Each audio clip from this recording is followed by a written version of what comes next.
Hanaki! Did you know that our souls are connected by fate? What do you know? I'm Yuno Hanaki from production Kawaii's Hanamizuki. Hanaki! Hi everyone. I am feeling a little bit, not sick, but my throat started getting really itchy again today, so I might be, coughing and clearing my throat a little bit more than usual today. I apologize in advance. I took medicine. I've been trying to avoid it, because I don't want to treat my body like it's still sick, but I took some medicine to try to get this last gunk out, because I'm tired of it. Every day it feels like I am inhaling dust. Blech. Hi, Mamie! Hanaki, don't overdo your throat when it's still in recovery. This is also true. I'm being careful. I have been monitoring it. I feel like it's okay. I can still drink water without dying, so that's a win. But, yeah. It was pretty bad today. I had a really bad coughing fit earlier. But hopefully that just means I'm closer to getting it out of my system? Maybe? We'll find out. But yeah, I hope you guys are doing good. Hope everything is going well.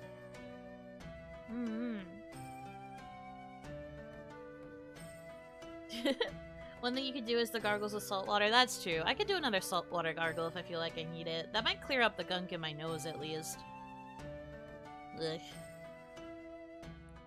It's just like annoying cold level at this point. Luckily it's not misery, but it is annoying. Okay. But yeah, besides that, I hope you guys are doing well. I've been doing pretty okay. I got up really early today, and I managed to be pretty productive, so that was fun. And then I had that coughing fit, and I was like, maybe I should go lay down. So I laid down for a little while. I am feeling okay. Right now, at least. But yeah. The last thing to grow back after a sinus infection is the system to clear gunk. So true. Everything just gets, like, crippled when you have a sinus infection, and then when you finally get it out of your body, it's just like, well, now I don't know what to do with this stuff. I don't remember how we dealt with this before. But yeah, I was productive today, so that was a win for me. So that felt good. Just another Monday in the office. Well, that can still be considered productive. Being able to make it to the office, I would think, is still a good thing, personally.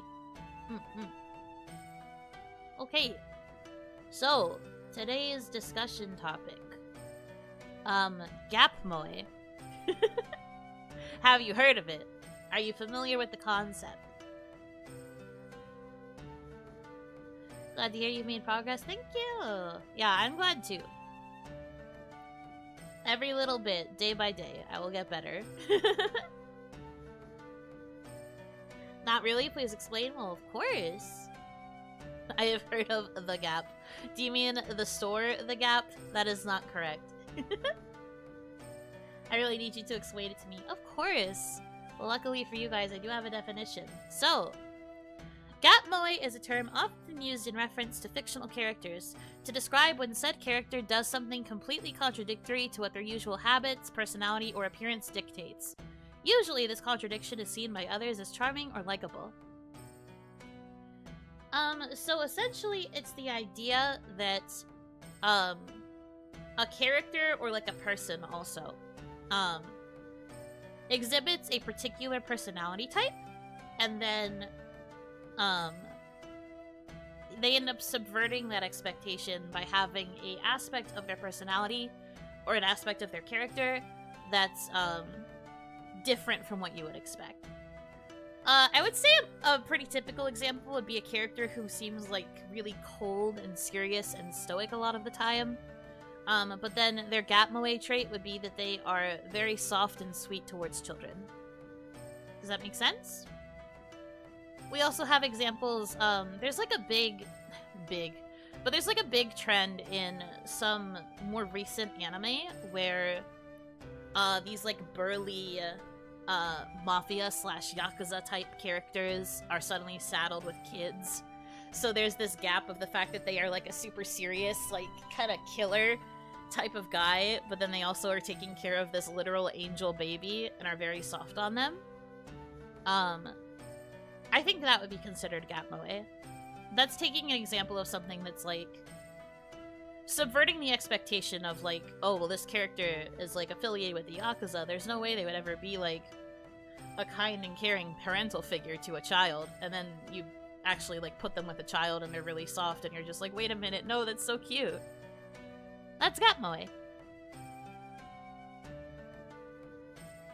Way of the House Husband is a prime example in my eyes of gap moe. That's true. Way of the House Husband is like an example of that, but instead of being as a parent, it's just as a it's just as like a house husband, you know? He acts like how a typical anime housewife would, but he is also part of the yakuza, or was anyway. Oh my gosh, I just cleared a lot of stuff out of my nose, but it's very icky. Okay. I'm okay. Hanaki, welcome in. I am explaining gap moe right now.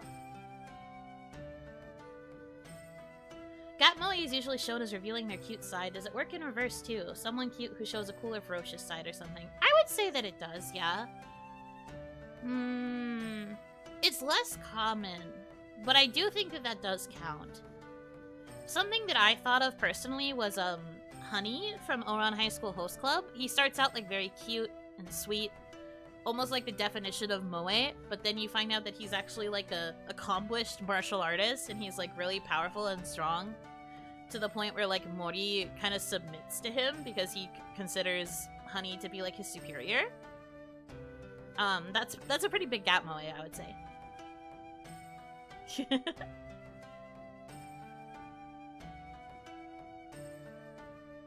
Gap moe is VTubers and their models. Yesn't. I do think that sometimes, depending on the VTuber, they might be using a model that is... See, to me, I feel like everyone kind of suits their model eventually. But, like, I guess it kind of depends on the person. There are some situations where it feels like a weird fit compared to others. But I think in the end, every VTuber is capable of kind of making their model their own. So that's less of an example of gap moe and more...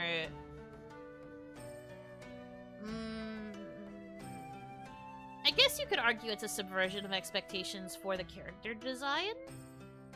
Especially if we're talking about like corporate VTubers who are usually like given a pre-made model with a pre-made concept.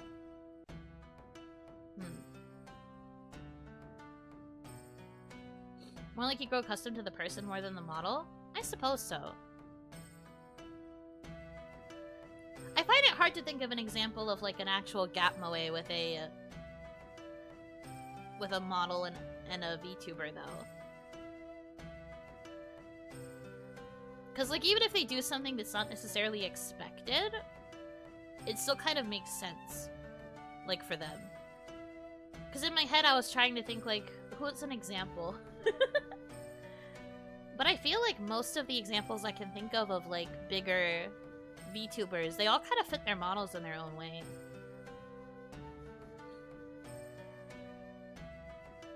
They act like themselves, not like the model. Well, but the thing is though, like, how do you know what the model is supposed to act like? Unless people talk about what the intended concept was, you're not really going to know if it's gap moe. Or if it's like subverting what the original intention was. Like someone would have to bring that up for you to be able to understand that there was a difference.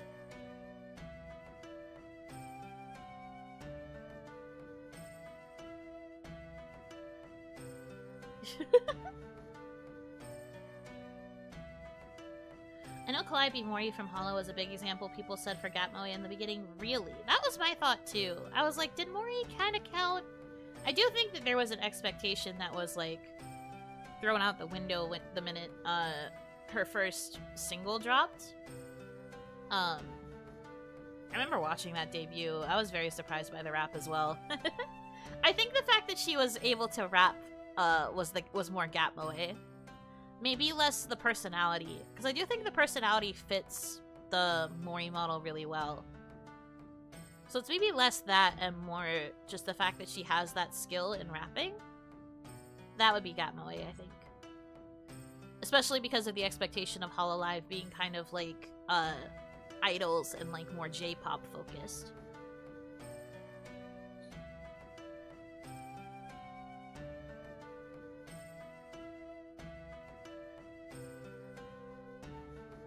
You make a valid point. People put their expectations on the model and how they think people will be. I agree. I think Gap is the more cool Mori became very girly and femme at times. That's true. But when we're talking about the comparison between a VTuber's model and like who the VTuber is as a person, I think that's less Gap and it's more just like a blanket assumption being made about who you think would suit that kind of model. I do agree, though, that when Mori established herself as cool, but then started doing more girly things later on, that's definitely Gap Moe. But that's because we already know how Mori established herself as a creator, as like a personality, and then when she started deviating from that and showing other facets of her personality, that's Gap Moe.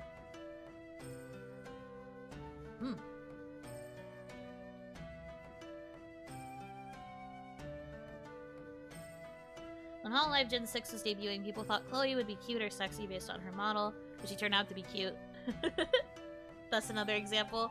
Well, you just said that people were thinking cute or sexy, that it was cute. I don't know if that's...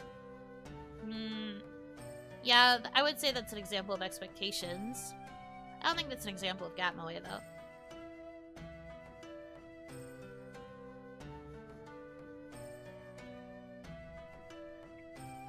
But yeah, I do think there is a difference between the expectation you might have for a model versus what actually constitutes as Gap Moe. It's very personality driven. Some of it can be based on outward appearances and like overall aesthetics, but I think that the core idea of what makes somebody Gap Moe is more personality focused.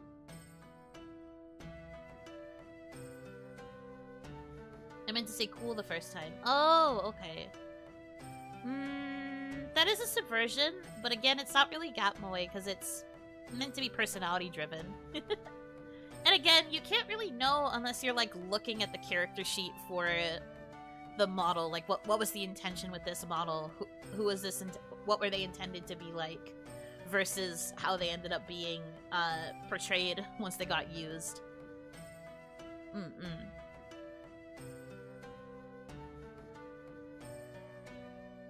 But that's just my thought. I do think that there are VTubers who can present Gap Moe, but it's mostly based on their personality.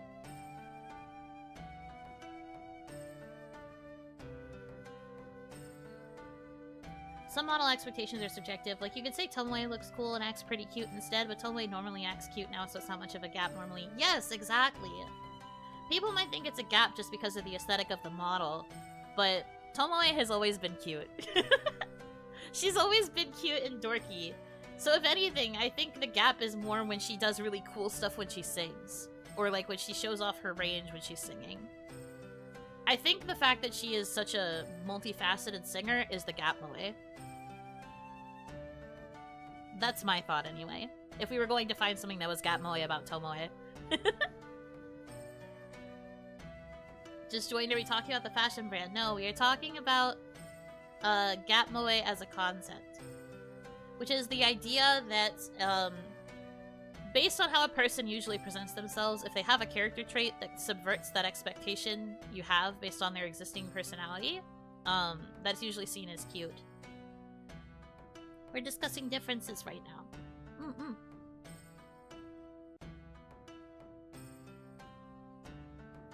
Could characters who are normally very calm but can be very intimidating be Gap Moe? For example, character is very easygoing with eyes closed when they are open to immediate danger. I don't think that is necessarily gap moe, but I suppose it depends on your taste in characters. If you see a character who acts like that, and then the fact that they are more intimidating when their eyes are open is something that appeals to you, then I suppose that could be considered more of a gap moe. But generally, it's meant to be like endearing traits. Which is why then the argument could be, if you find characters who are violent endearing, perhaps you would see that as a gap moe. But that would be a more subjective gap moe. If anything, I think it's more just like a gap in personality. Usually the combination of gap and moe is, there's gotta be a focus on the moe, which is cute. Moe is this, like, idea of, like, something that's really soft and cute. Which is why one of the more common examples is, like, people who are, like, burly and tough getting along really well with, like, kids or animals. Things like that. So it's usually, like, this idea that, like, a serious character can actually be affiliated with something cute. Kinda. Question: if you know this gap trait exists in this person, then showing it again could be still considered gap moe because now you kind of expect it. Yeah, it still counts. Even if you've, like, seen it already, quote unquote. Like, for example, you see someone the first time interact with a baby, and you're just like, oh wow, they're really good with kids, that's gap moe. You see it again, that could still be gap moe, because it's like, they're not always going to be around kids in this example, you know? Like, they'll go back to being the, like, serious kind of stoic character that you knew before, but then the next time they interact with another kid, you see it again and you're just like, ah, I am healed. I am refreshed because I remember that they have this gap moe trait. It's something that's, like, refreshing to see, I suppose. Yeah, it's less about surprise and it's more just the fact that it exists. I do think that the initial surprise is something that, like, makes it more memorable, though. But it's not necessarily purely about surprise every time. Hello, chat and Moe Oni. Am I Moe? I don't know about that. It's not surprise, but more about how different it is from the normally. Correct. Because, like, if it's something that you see in very rare moments, that's still kind of gap Moe.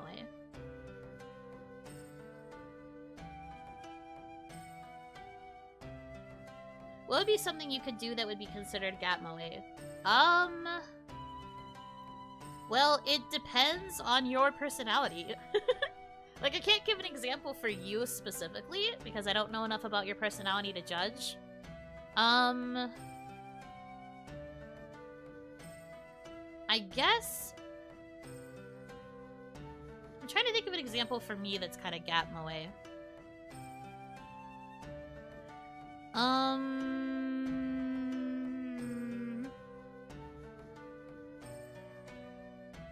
Oh, you actually mean me. What would that... Me being gap moe. I would say Yuno going beast mode could be that. When have I gone beast mode? But yeah, I guess so. It's this idea that, like, doing something that subverts expectations.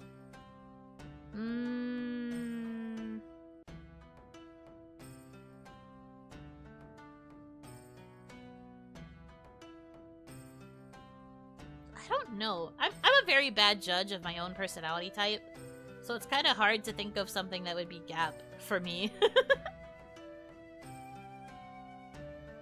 The normal calm Yuno being a cute scaredy cat, maybe. I am quite a scaredy cat. I am a very scared cat all the time. Blah, scary. There's been several shorter rom-com manga translated into English lately. A misunderstood gap moe girls. Scary Foodie-san and Shy Hitomi-chan. Yeah, there's, like, a big thing with gap moe. It's very popular. Which, like, is understandable. Because it's like... this character, who is normally known for doing XYZ, is also suddenly known for doing A? Wow, shocking. It's definitely good for romance tropes, too, because, like... I think I talked about this a little bit when I talked about, maybe it was in my fanfiction episode, I don't remember.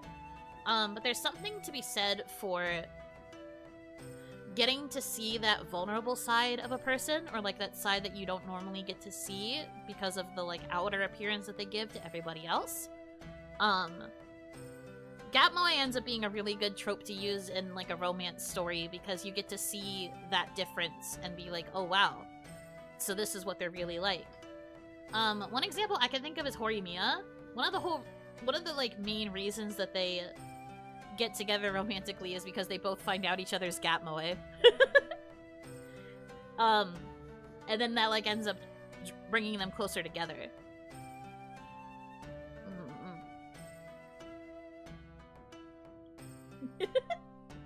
You know, it looks like a cinnamon roll that acts like a cinnamon roll, so it's less gap, more constant moe. Thank you? I'm gonna take that as a compliment. I didn't know I act like a cinnamon roll. You learn something new about yourself every day, I suppose. Is it possible for an author to try to do gap moe and do character assassination instead? Yes, I do think it's possible for an attempt at gap moe to be just, like, trying to be the exact opposite of a character. And I don't think that's what gap moe really is. You can't be like, this character is normally serious, but, like, actually, they're super goofy. Because, like, that is just kind of a contradiction of character. Then it becomes more about, like, the outer appearance versus, like, the inner truth. You know what I mean? Like, there is ways to make that sort of thing funny. Like, having a character who presents as really serious, but on the inside they're, like, just kind of unhinged. But that's not so much gap moe as it is receiving the awareness that what they were initially doing was fake. I don't think that's necessarily gap moe. Gap moe would be if they were truly a very serious person, but there's, like, only, like, one specific instance where they will be a little bit silly. Maybe it's, like, when they are with their wife, for example. But, like, they're serious every other time, and, like, genuinely serious. So could the gap be so big or unnatural that it feels fake? Yeah, I think that that's also true. I want to try and think of an example of that. I know it exists. But, like, there have definitely been examples of characters being, having a gap that is, like, way too big. A manga I'm reading right now involves a kudere-type girl that has a crush on a guy, but only us readers see the cute in her monologue, so that be gap moe.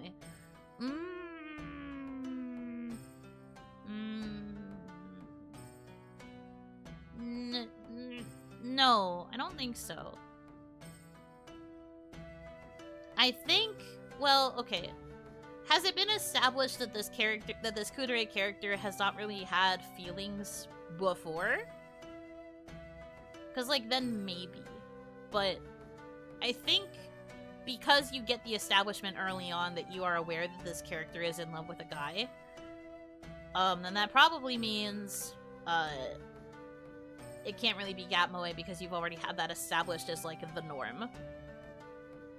Maybe other people within that universe would see that as a gap moe, but I think, like, from an outside perspective, you couldn't really call that gap moe because you knew about it from the beginning. Perspective of the reader versus perspective of other characters within the world, you know?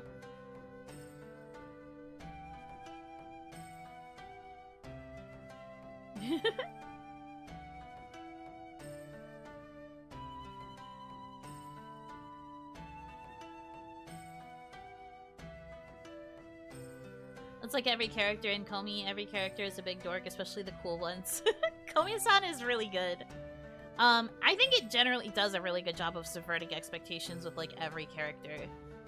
Is it through gap moe? Not always, but there are aspects of it that's very cute. Do you find gap moe cute in real life or just works in fiction?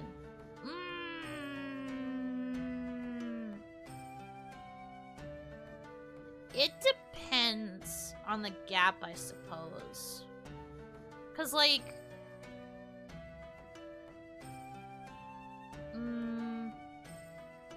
trying to figure out how I want to define this, at least in my perspective. But like... hard to say if Gap Moe even exists in real life. That too. It's kind of harder to judge in real life because usually what you see is what you get when you interact with a person. It's very rare that someone would be like hiding that sort of aspect. Yeah, it's like a closeness thing. And I feel like at least in the real world, once you get close enough to someone to like see those sides of them, it's less of a surprise. It's more just like, oh yeah, that makes sense, because by that point you're so close to them you like know them already. So it becomes less of a gap and more of just a, oh, that's a thing.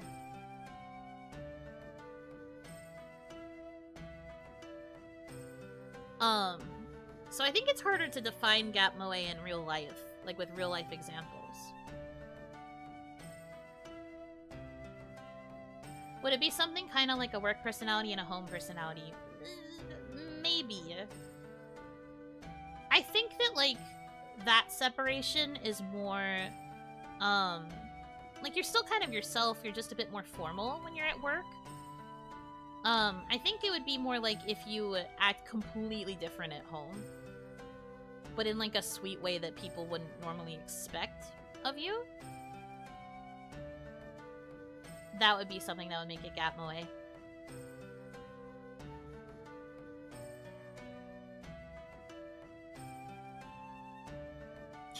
Yeah, I agree with what Mimi said. A very mature business-like adult who suddenly starts baby talking all over children or cats. I think that's probably the best example of, like, in real life Gap Moe. But even then, I feel like that's almost more commonplace for people to be sweet to, like, kids and animals, that it wouldn't be as much of a surprise. I don't think.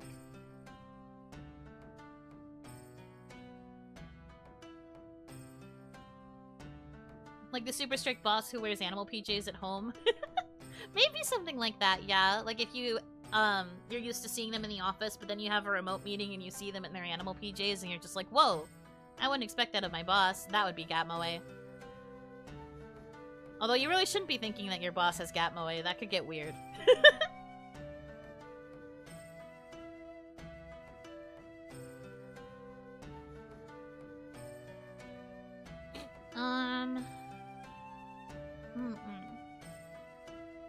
What if someone has a resting beach face? Yeah, I see it. We can swear here, it's alright. But I understand what you mean. But inside they are a cinnamon roll? I do think that that could be considered Gap Moe, but again, it's based on, like, is that something you are privy to as a reader?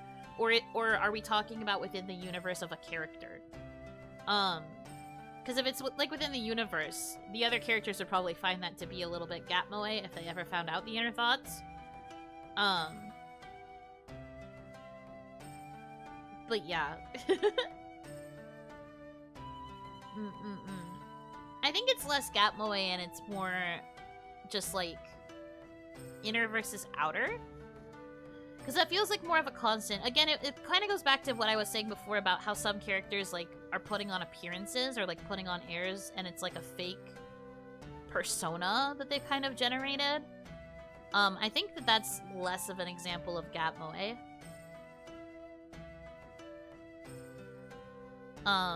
Because that's more just like, surprise, this personality that I usually have in front of people is fake. Like, I don't think that that's necessarily Gap Moe. Gap Moe, to me, at least based on the definitions that I've been finding, is based on, like, the core, like, traits and concepts of this character and then subverting those core traits. Not necessarily subverting the, like, fake persona. Because, like, obviously if a character is faking it, then yeah, they're gonna have a different personality. But that does not in itself Gap Moe make.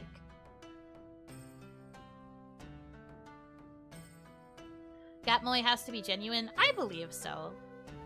I think if it's too artificial or if it's too, like, obviously planted, then it doesn't feel as compelling. Because one of the main things about Gap Moe is that it's supposed to be an attractive thing about the character, like something that would like draw you to them. So if you can tell that it's kind of like being manufactured, or if it's like there's some element of fakeness to it, I think that that kind of lessens the appeal. Me personally, anyway.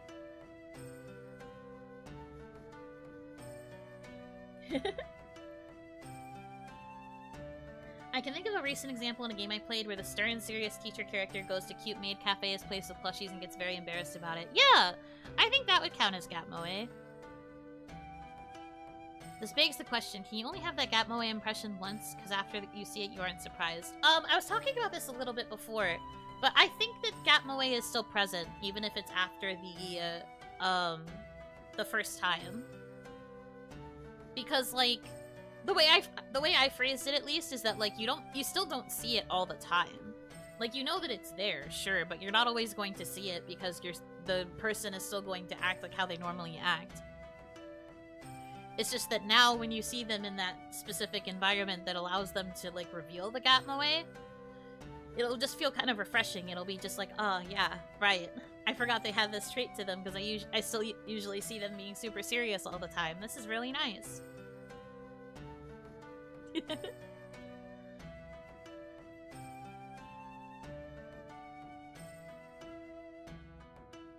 Example, if your normal business, once you're with the boys, you're the party bro. That's more just work personality versus off-work personality. I don't think that's the same.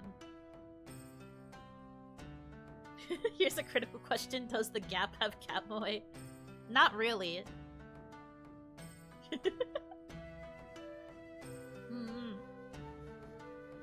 There are a lot of examples I can think of, though it depends on if you would count it, because the Gap Moe depends on the POV.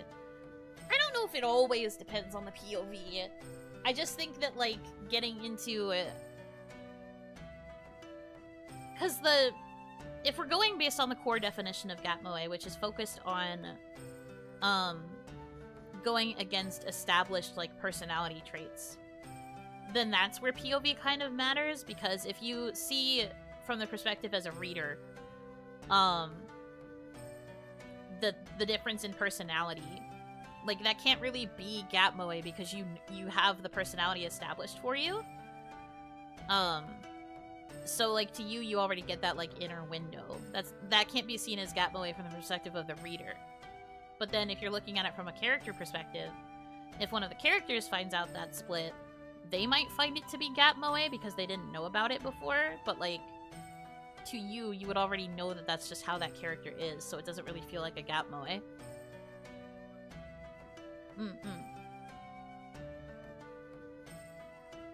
Maybe if you were, like, only a party bro after a few drinks or in a specific situation with the bros, that's true. Perhaps a drunk personality could be considered a form of Gap Moe.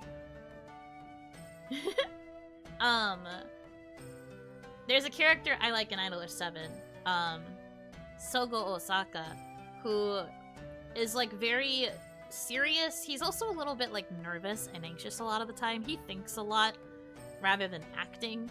But when he drinks, he becomes a spoiled kid. And he's, like, really cuddly. He demands affection all the time. He's, like, way more open with his feelings. He's very, very needy. And that side of him embarrasses him to no end. That's Gap Moe. That's Gap Moe, friends.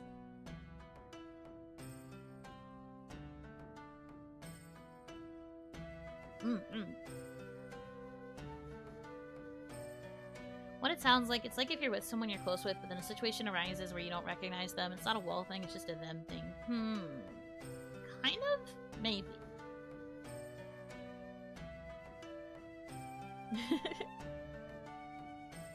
Hey, that's me! Ah, I see. You have that personality type when you're drunk? That's fair.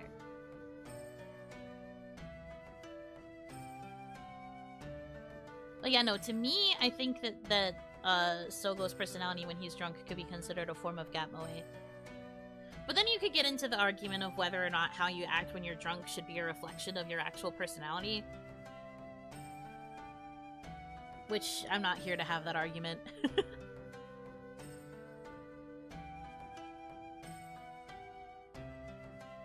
Wasn't there an anime where the wife is a super serious boss at work, but the moment she has a drink she gets all flirty and cuddly? I mean, that sounds familiar. I wouldn't be surprised if that trope existed. I like Sogo's sudden violent side more. See, this is where we get back into the discussion of what you consider to be attractive. Because then you also have the Gap-moe split of the fact that Sogo can low-key have yandere tendencies. Low-key, he's kind of a freak. But I love that for him. He is a man of many traits.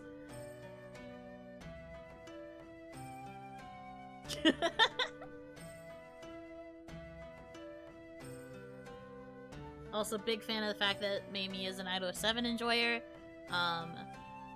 Yippee. More of them are joining. More of them.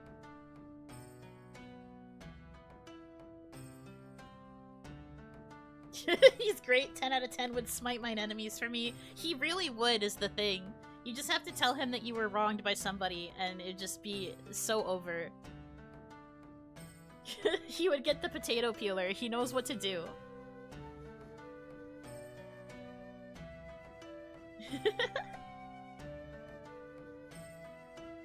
Love is like a cocktail. Oh, right! I watched that! Yeah, I suppose it's kind of a form of Gap-moe.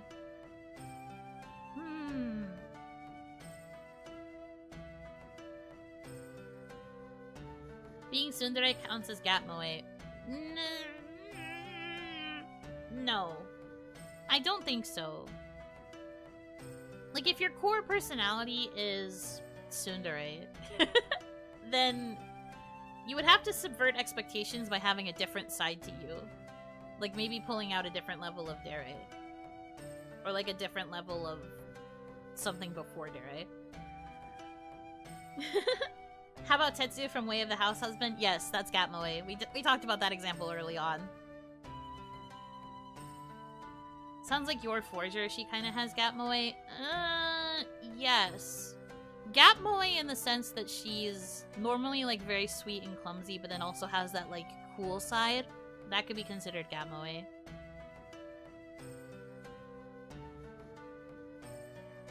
But yeah, you need a contrasting trait in order for the gap to actually be present, personally. So I think that, tsundere, if that's already just, like, their personality, then that's not really... There has to be something that contradicts that.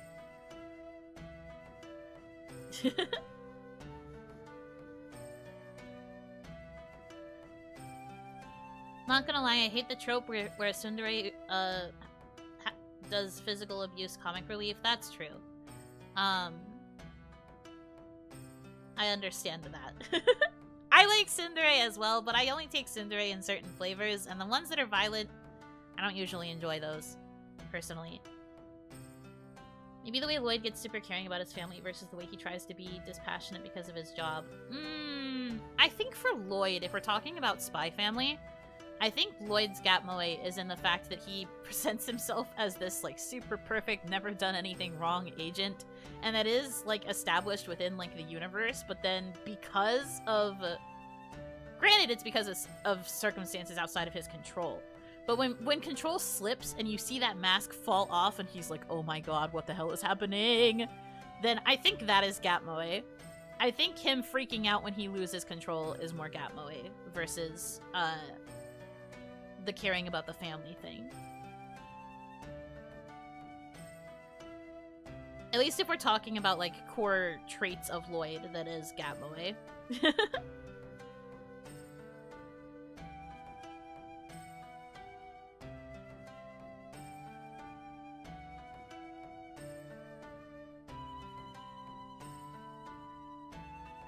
Does thigh gap count as Gap-moe? Well, are the character's thighs established to be thick or not?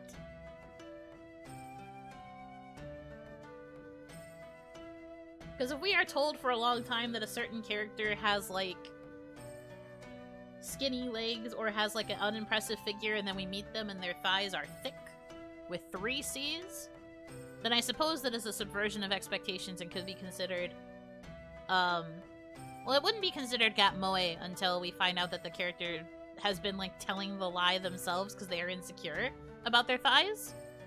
And then they're like, yeah, no, don't look at me. That would maybe be Gap-moe, because it'd be like, oh, they're shy about how cute they are.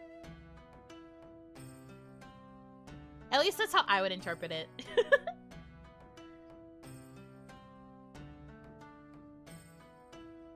Thigh gap is not cat moe, it is sacred gap.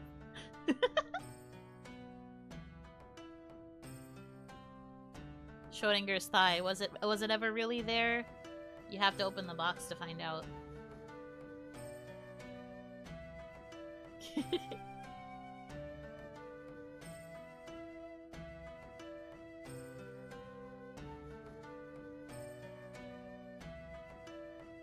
Have you seen how much Miku's thighs have increased these days? It's insane. That's true. Miku used to have stick legs, but people have been making her very, very thick. Not that I'm complaining about it. I like thick Miku. But I do get what you mean. Original character design, stick. Now, not stick.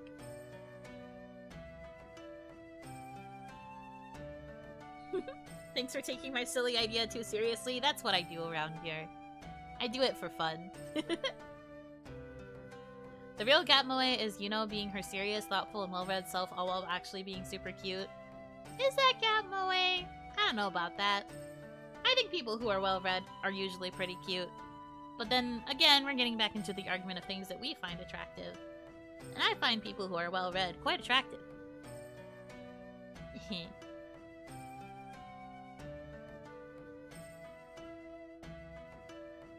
Stick, not stick is such a funny way of putting it. Well, what else am I gonna say? It's definitely not a stick anymore. We silly seriously around here? Uh-huh. We analyze literally, whatever. Because it's fun. That's true. Thighs are also serious business around here. Because, if you know, you know. Thighs are the most serious business. For reasons that do not need to be explained, I don't think.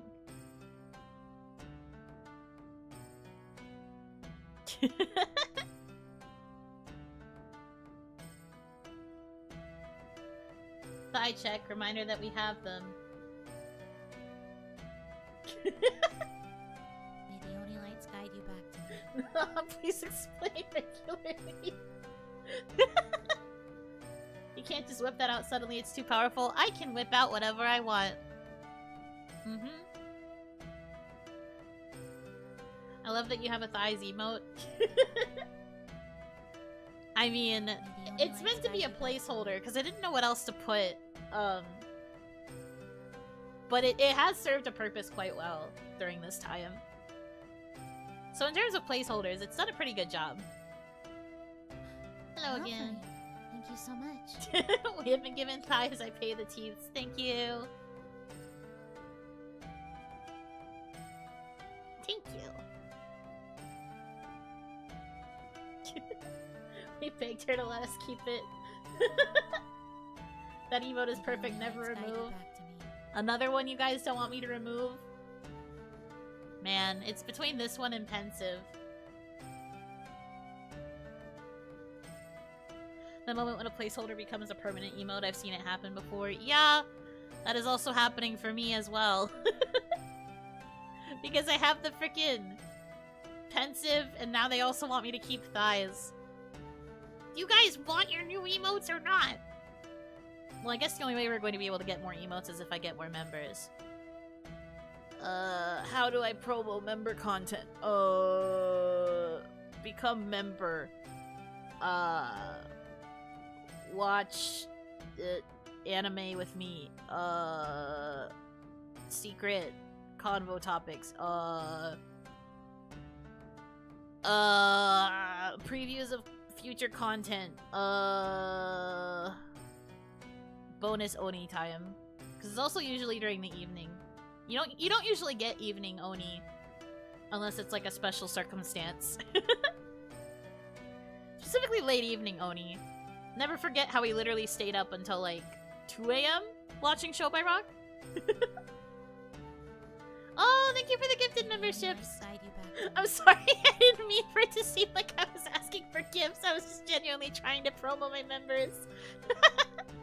But thank you. May the Oni lights guide you back to me. And the Lord said, give them thighs. This is true. May the Oni lights guide you back to me. Evening Oni is when she's the Oniest. That's true. After all, Oni, or at least my particular kind of Oni, we do thrive at night. We do prefer nighttime vibes. Thank you for more gifted. What is happening right now? Guide you back to me. Thank you.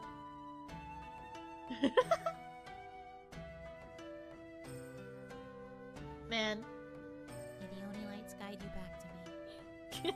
Yeah, you got some lucky hits in that one. Good job.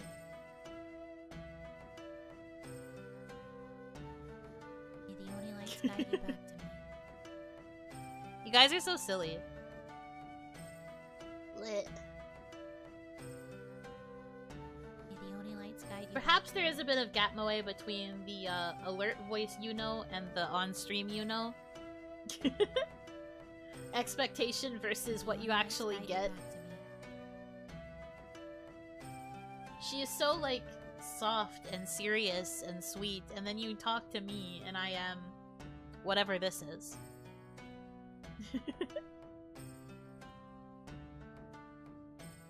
Alert, you know, does sound more formal and mature. I mean, that was the intention. We always have an intention, don't we? And then it just goes out the window. Put you...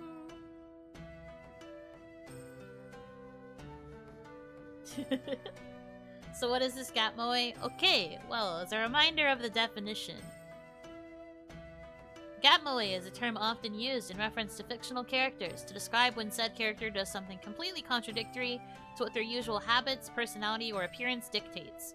Usually this contradiction is seen by others as charming or likable. Keyword is usually. Imagine having intentions as a VTuber. If you go into VTubing without intentions, you're gonna have a hard time. That's partially why I am glad that I have management to help me, because they help me figure out what my intentions are. If I did not have management's assistance, I would not know what I'm doing. Could you place the definition on your forehead? Are you trying to say that my forehead is gap moe? Because that's not how that works. May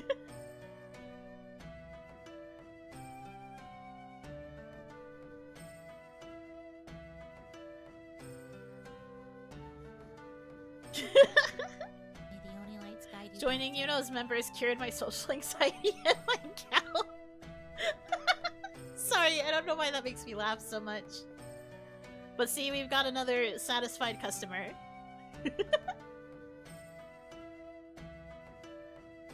It's a separate entity, but not gap moe. What do you mean? It's not a separate entity.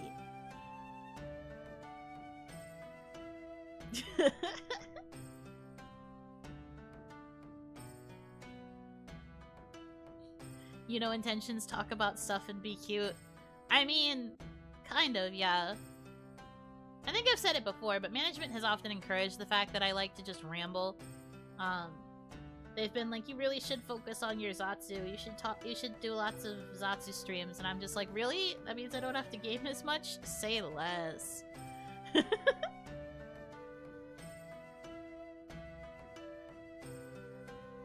Being happy and laughing has proven health benefits. This is true. Join membership. You will laugh at how silly I am. How often I cry when I watch anime. That too. Thanks to joining Yuno's membership, I get my fill of Unonium and my skin has never been more clear. True. Unless you can find a Zatsu game. That's true. If I could find a Zatsu game, it would be all over, bro.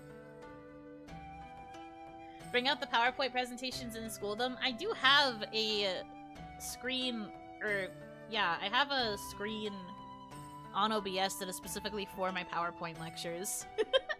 I've only done one stream like that, but I do want to do more. I've just been trying to think of topics.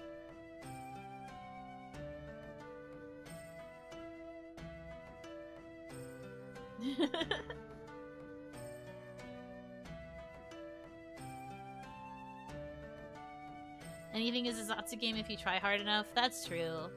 I need to get better at balancing rambling during games, though. Especially games where I feel like I have to focus.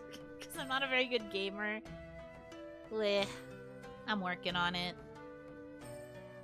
I'm doing what I can with the skills that I have, but I am just one little Oni. I am just one little Oni who is scared of holding a video game controller. I'm kidding. I do like playing games. I gotta get better at finding more games to play, I suppose. That's half the battle with my schedules, usually.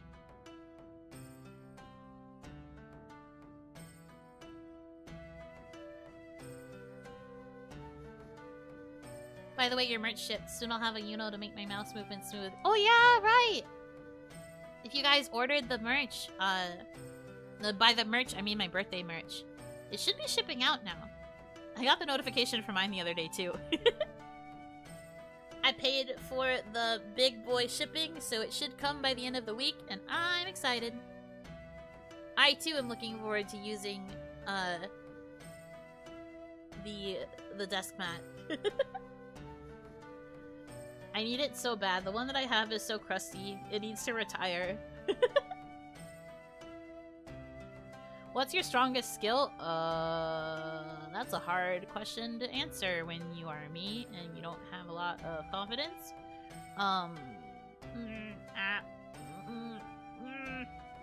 What's my strongest skill? I don't know.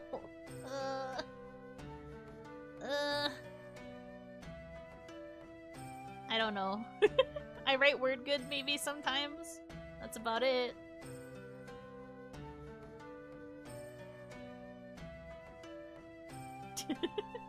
Storytelling, I'd say your creativity, yapping. Yeah, the three facets. The 3 facets of the Yuno Hanaki channel.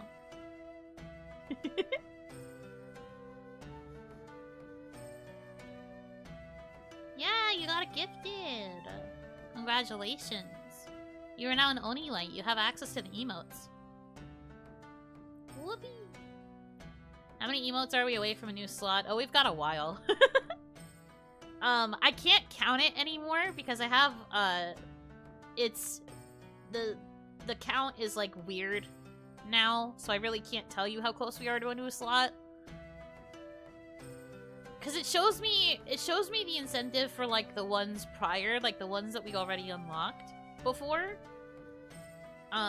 So I can't count it properly, unfortunately. We would have to get, like, a ton of members before we could start counting it again.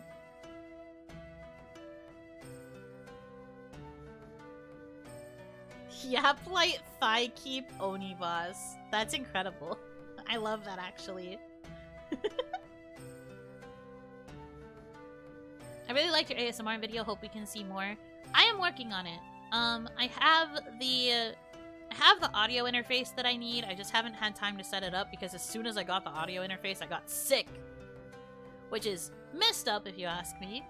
I think that was a sign from God telling me that I am not meant to set up for ASMR. But I do have the audio interface. I just need to set it up, which shouldn't take long. It's basically the same as the one I already have, but it has 2 inputs instead of 1. And then I have to figure out what I'm doing with the microphones in question. Because I got paired microphones instead of like a 3DO. So I need to make sure I can set those up properly as well. But maybe when I'm feeling a little bit better, because right now I'm still in danger of coughing and hacking up a lung all the time. Maybe once I finally get this cold out of my system, I will do a proper test, but right now the stuff is just hanging out in my box. In its boxes, because I haven't even opened the boxes yet.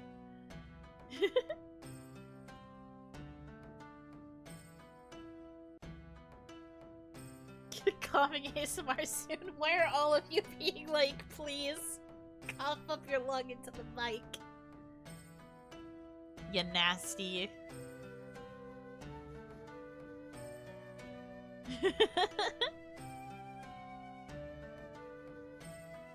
On the other hand, it's a great time for taking care of your sick friend ASMR. That's true. But it's not on my list of things that I was writing. Ugh, I'd have to write a whole new script for that. Blech. Blech. An offering. Thank you so much. Thank you for the cute girl tax. It is nice when people remember their cute girl tax. I want that lung on my ear. Seek help.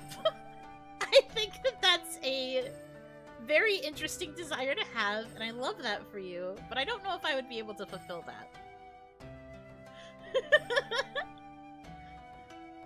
You're sick, Oni. Well, first of all, I'm not your girlfriend, so maybe not that. A sick Oni coughs in your ear and infects you is more likely. Just like frail Victorian Oni. Coughs a few times, then falls onto the fainting couch.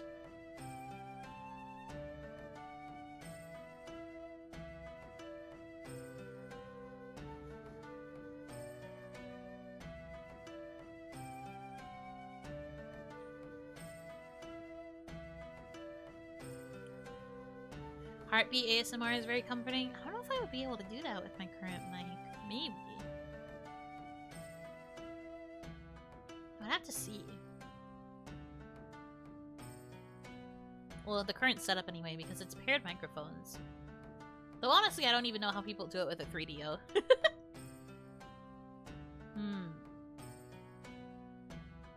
We'll keep that in mind, though. But yeah, it did kind of suck, the timing, because like as soon as I got that interface, I got sick. So I just haven't had time to play with it. But I'm hoping to. Maybe not this week, but maybe next week I will do a... Again, it kind of seems like I'm pivoting to weekly members. But I might do a members-only test stream where I mess around with it.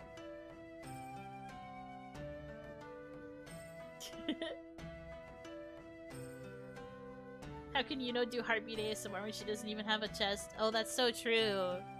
Unfortunately, I do not have a torso. Man. That feel with no torso.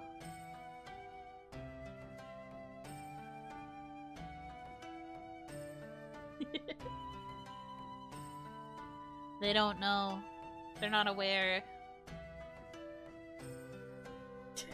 Imagine having a torso. I wish I did. That's the thing, though. I wish I did have a torso.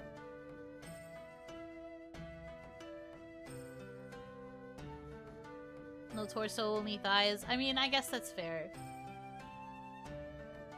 To be a pair of, or well, to have a pair of floating legs and arms attached to a non-existent torso, I guess it's fine.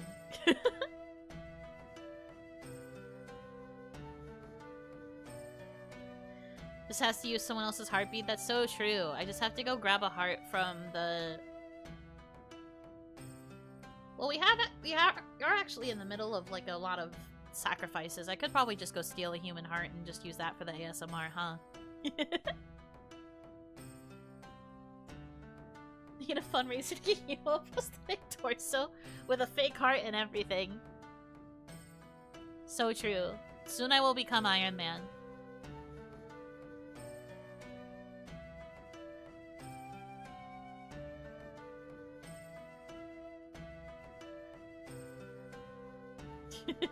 You can have my heart, not mine, I hope. Well, clearly it's not going to be yours. Someone just volunteered theirs.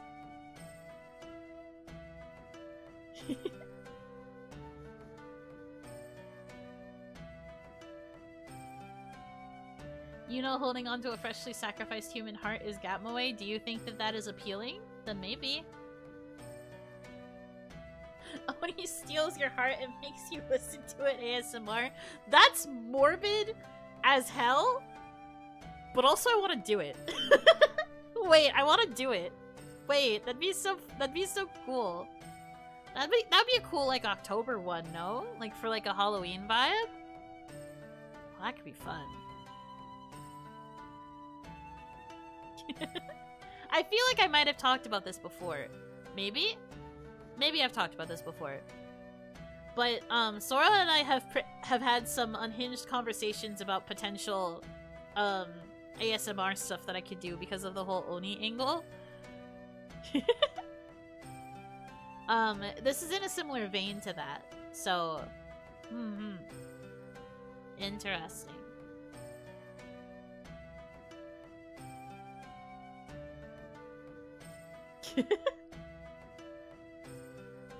ASMR cue Oni performs Mortal Kombat fatalities. So true.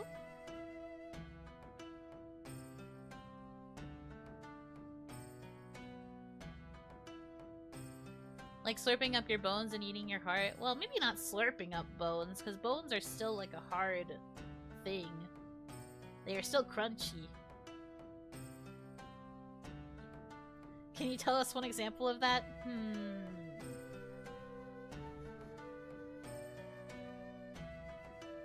I mean, I think this is okay to share. It's not like it's... Yeah, I think it's fine. But we've talked about the idea of, like... Okay. Sorry, I'm getting... Please be normal about this, but, one of the things that we had talked about was, like, eating people. Or, like, more heavily implying that I eat people. But I mean, no one has to know that, you know?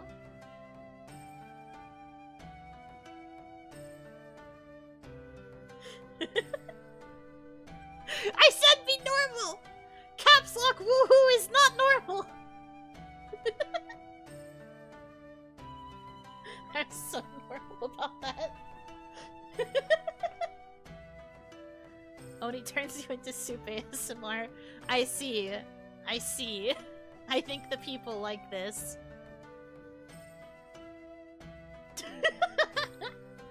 What happened to chat to end up like this? I don't know what happened here. Your guess is as good as mine.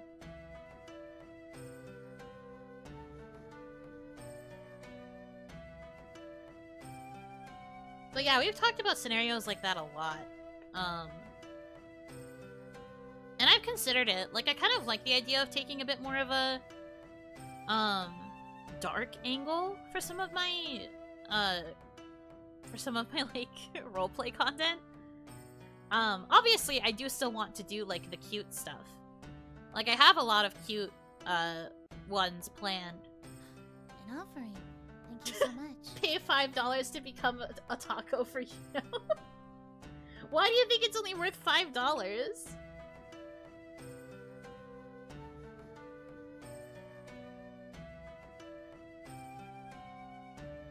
Dark Yuno, Gap MOE, that's true. If anything is Gap MOE, it would definitely be the idea of Evil Yuno. Evil Yuno's been planned for a little while, though. I have a very specific idea in mind for how that one's going to go.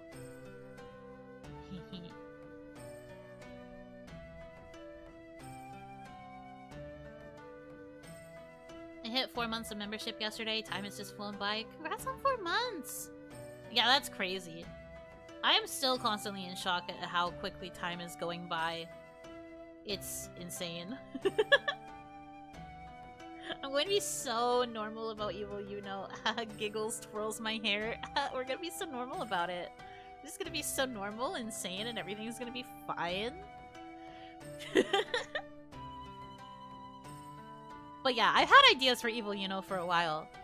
You got a little hint of it during the membership opening stream. For those of you who watched it. You got a little hint there. And my birthday voice pack also gives a little hint of it there. in case you were wondering, in case you wanted like more evil Yuno, there's good evil Yuno in birthday voice pack. Smile.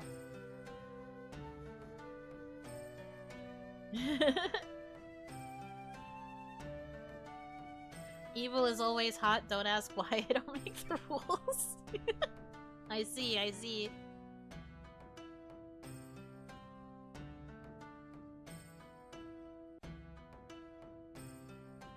I can be normal about good Yuno, so surely I can be normal about evil Yuno. Are you sure about that? An offering. Thank you so much. Not sure how you're gonna serve us up of just reserving. Thank you for the donation. Studies are at 60, right? Yeah, I think so. 60! Thank you!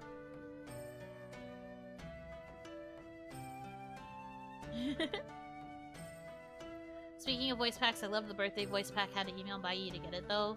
Yeah, I'm not surprised. I feel like it's been a bit weird with delivering the files and stuff lately. Because it's not the first time I've heard something like that. Not necessarily for my voice packs, but like for other voice packs. Acting weird. Shaking my head. Technology. Oddly enough, a man/soul-eating Oni dating a protag and fighting the urge to devour has been played out a few times, mostly with the protag dying or self-sacrificing for the other. That kind of reminds me of like human-vampire relationships, where like eventually the human partner chooses to allow the vampire to drink their blood and maybe even convert them into a vampire too. That's the kind of vibe I get from that, at least.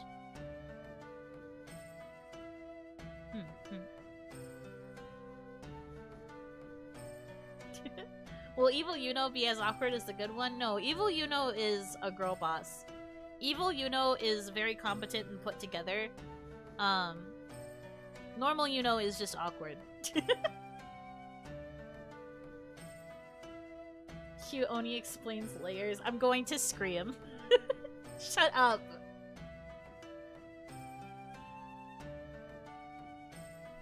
It always comes back to vampires and Twilight. No, I wasn't referencing Twilight. But I guess some people would assume it's Twilight. Do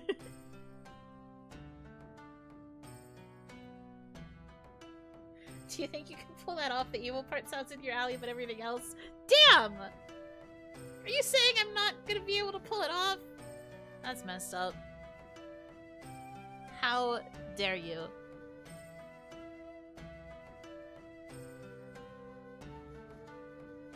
Yuno is Team Edward confirmed. I have said multiple times that I'm Team Jacob. I will not accept this slander in my house. Do not ever say that I'm Team Edward.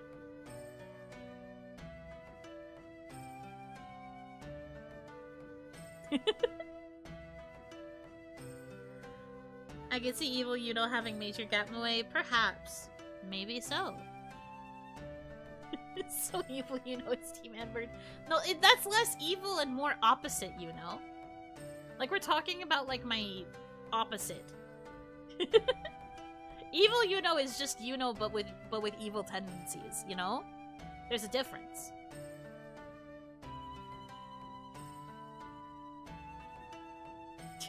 But the baby? We don't talk about the baby! It's fine! I never watched that movie, honestly, so I don't have any issues with the baby. Like, I've seen clips of the baby, but I never watched that movie directly, so...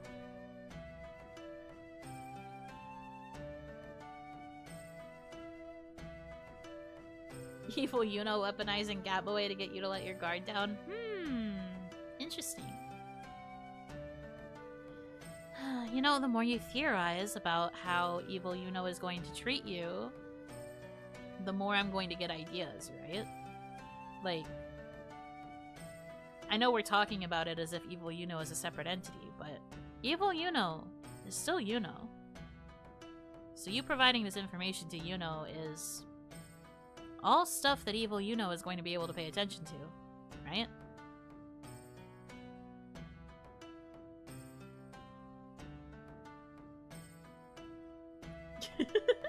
That's the idea? Please.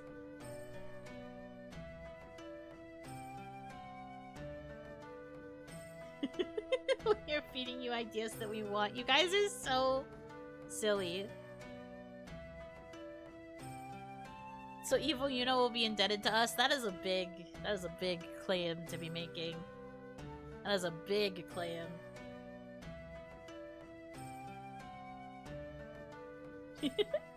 Evil Yuno, bad with a little good. Good Yuno, good with a little bad. Interesting thought.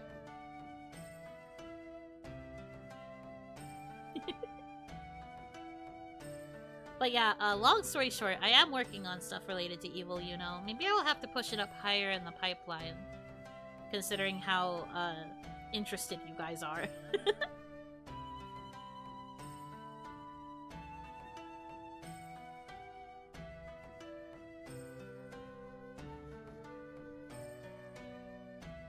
Which honestly is fine by me, though I owe you the affirmations one first. That one I've been working on for so long. The script is technically done, I just haven't gotten around to recording it. So I've got to record that eventually. And then, I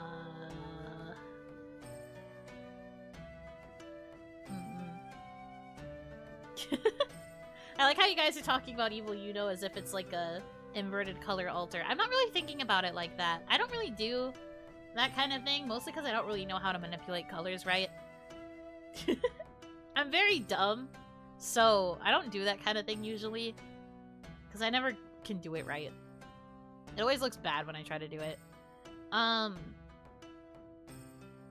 So the thing is, evil Yuno is literally just like Yuno but evil. Like I'm not really planning like an alternate coloration or anything. At least not offhand.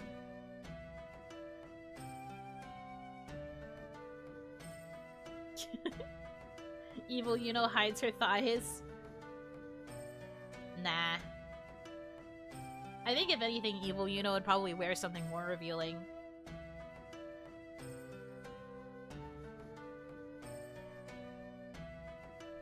I think it's cooler if evil Yuno and normal Yuno look the same. Evil Yuno is so evil she disguises as normal Yuno. Exactly.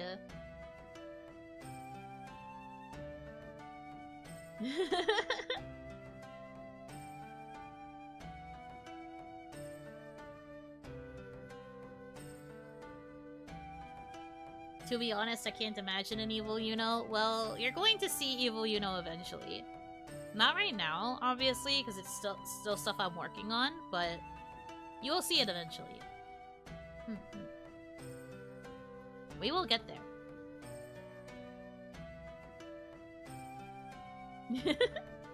We're playing 5D chess here with evil Yuno. That's true, but the thing is, she's always going to be one step ahead. She is very competent.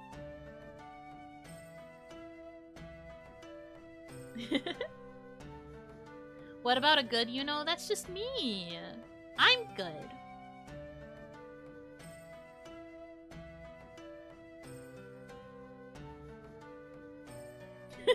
Evil Yuno be like, man, I hate Tails. Again, you're talking about opposites. That's not the same as someone who is evil. Yeah, that is a statement that is considered evil, but...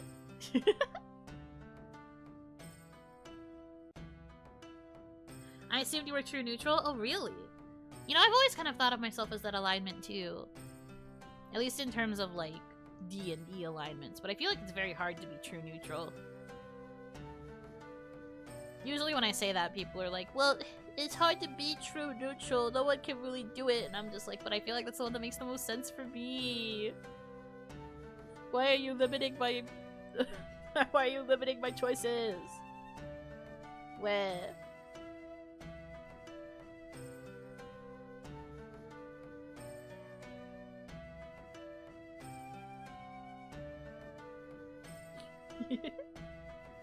You know, that could be an interesting idea. A stream where we think it's normal Yuno, but at the end we realize it was evil Yuno all along when we played into her hand. Interesting.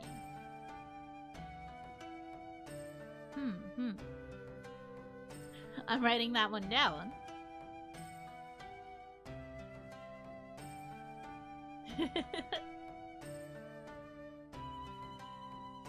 Just say the most outlandish things and see how much you can get chat to agree with. Aw, man. I don't know. I'm not really good at coming up with, like, outlandish opinions. But I mean, some of my natural opinions are considered outlandish to others, so maybe I don't really have to try that hard. That one is free. Oh, are you expecting some sort of payment for the rest? Okay.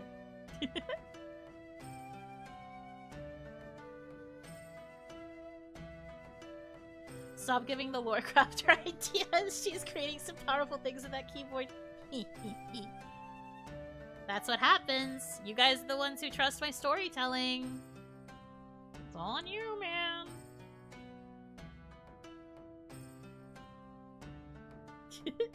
If anything, I can imagine evil Yuno being like the guy in Mr. Villain's Day Off. Instead of being an Oni princess, she's lacing around doing what she wants.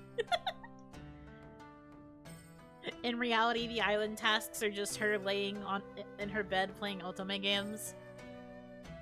So true.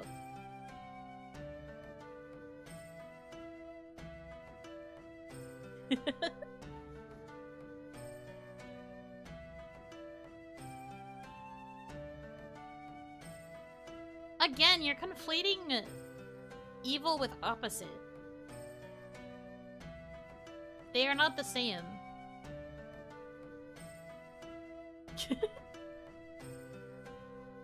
Evil Yuno be like, I love beans? Man.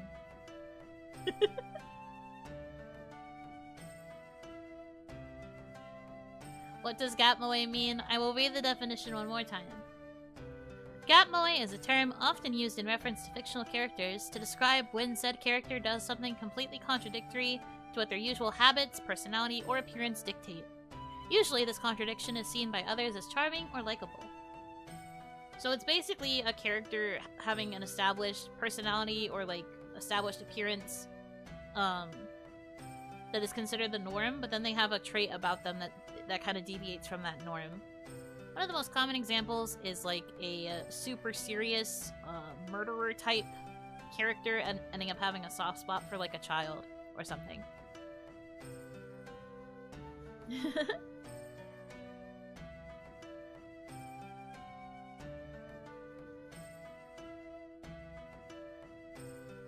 Like Yuno and evil Yuno.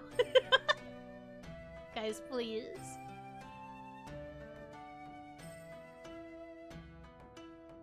What if evil Yuno shows biceps instead of thighs? Yeah, evil Yuno just flexes.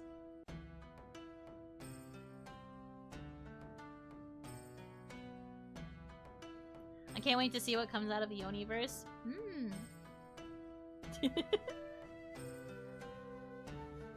I am working on it. The fact that you guys are excited about it does actually make me kind of excited to explore it more too.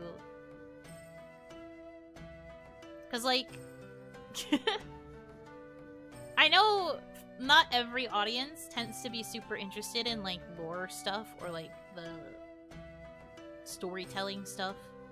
Obviously, I'm very into that kind of thing because it's like my favorite thing about being a VTuber. There's like other things I like too, but it's one of my favorites. So it's nice knowing that I have an audience who's kind of interested in seeing that stuff. I don't know, that's kind of fun. That's fun for me. Yippee!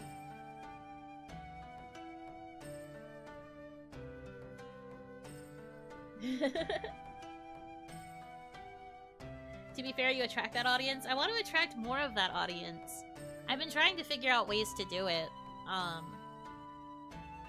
But I just worry about things flopping. I will work very hard to make this stuff cool though, so that hopefully people can be like, hey, you should check out this stream by Yuno Hanaki.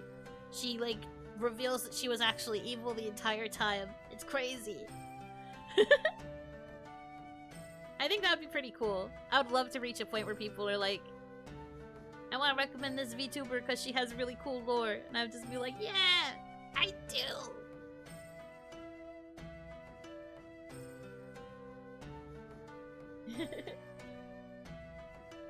It's a reflection of the streamer. We see that you're into the lore and feed off of your enthusiasm. Well, it does make me happy. Thank you, thank you. That means a lot.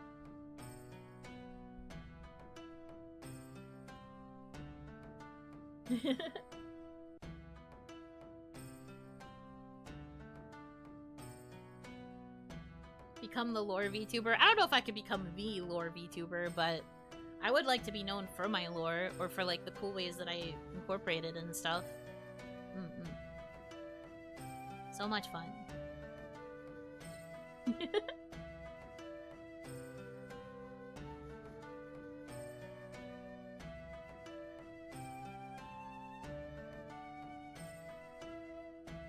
Does it extend to the if evil why cute? Are you asking if evil Yuno is if evil why cute? I think evil Yuno is more if evil why hot.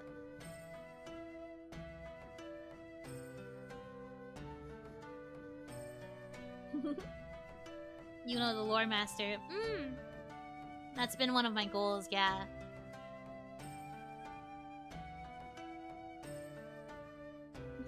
Being the Tolkien of VTubers. Sorry, I read the rest of that comment, but my brain hyper-focused on Tolkien of VTubers.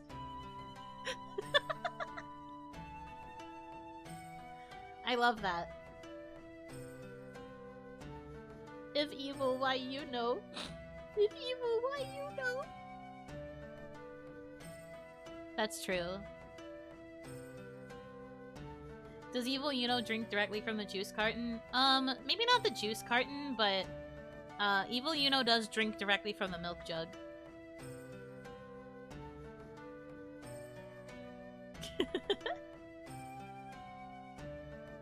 Also, evil Yuno, if she sees the pitcher of water in the fridge that you guys keep cold, she will drink all of the water and then not refill the pitcher.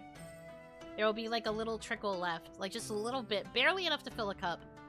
And she won't bother to refill it.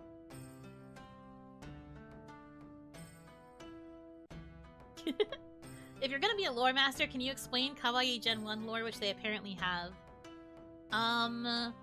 Technically I could. But, I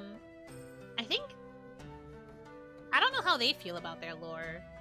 I feel bad that it was decided for them. I would have totally helped them make their own lore if I could have back then. But obviously I wasn't in Kawaii then. So I couldn't help.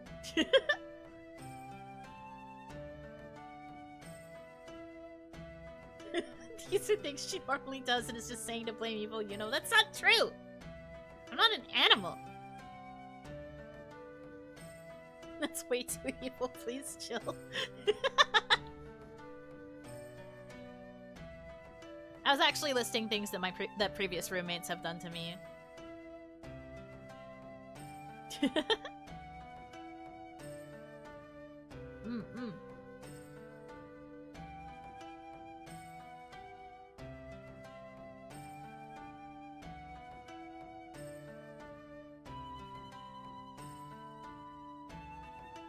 Their lore changed too? That's true. It did change. Lord of the Beans? Why does it have to be Lord of the Beans? It could be literally anything else.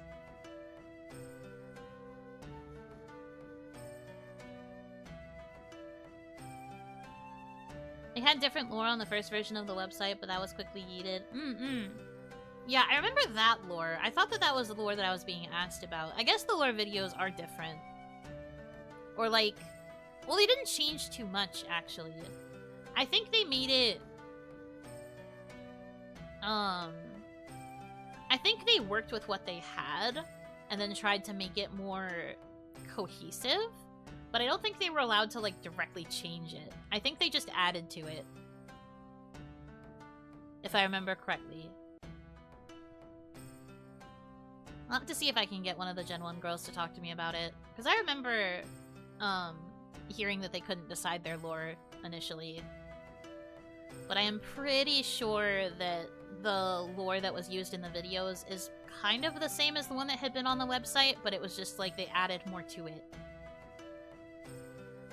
So that it made a bit more sense, like with them as VTubers. I think, if I remember correctly. But I could be wrong. You know, crafted lore for Gen 1. Hey, if they ever wanted me to do it, I absolutely would.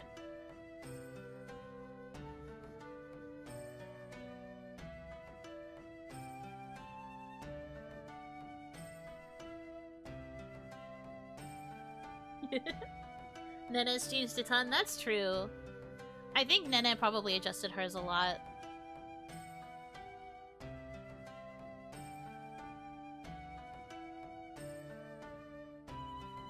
Costa be like studying humans. Control C, Control V. I do remember that from their initial descriptions.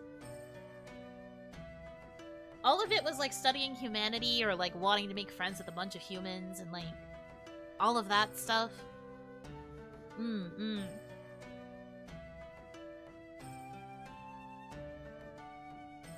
I mean, when you have non-human VTubers, I feel like that's kind of a safe choice.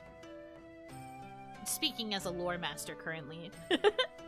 I think that that is kind of a safe choice because it explains why your non-human anime girl is even bothering to talk to humans. Like, there has to be some sort of interest there. Something that kind of always, like...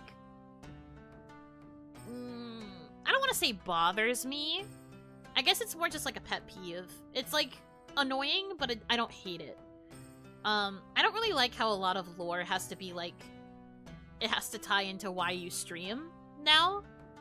I think it should be okay to just have, like, a character setting that is, like, firmly focused on your setting. And you don't have to, like, make it be about streaming. I understand why they do it, but it's just, like... Even when I was talking about mine with management, we had to discuss, like, why I decided to become a streamer as part of it. And I was just like, I guess. Which is why I ended up with the whole, connecting souls and things like that. Just wanting a desire to connect with other people.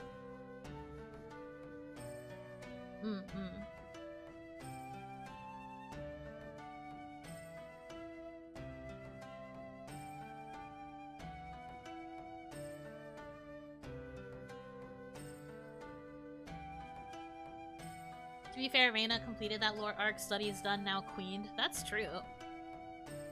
Now that she has been coronated, she is not studying humans anymore. She's just chilling.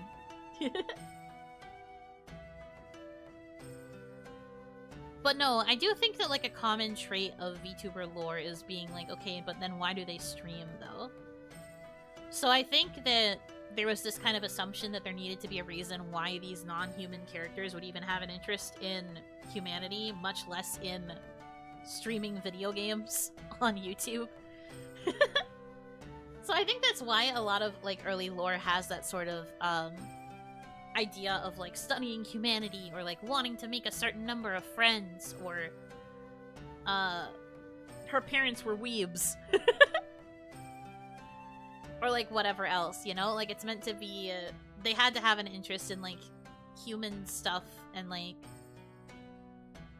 human-esque hobbies to explain why they would even bother streaming. So, like, I get it, but I also just feel like that makes the lore a little bit limiting. Why do they stream? Life is rough and they needed money. Isn't that literally what, Isla-sama's lore video ended up being? I remember there being a situation where she, like, needed money.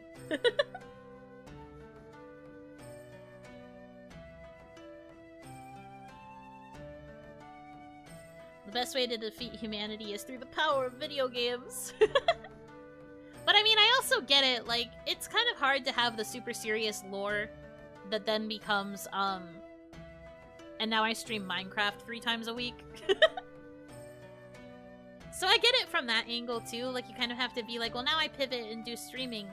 And that's, like, your excuse for why you play Minecraft so much, versus having the more serious lore, but then all you do is play Minecraft. Minecraft is just an example, by the way. I'm not calling out any specific VTubers. Minecraft is just the first game that came to my head.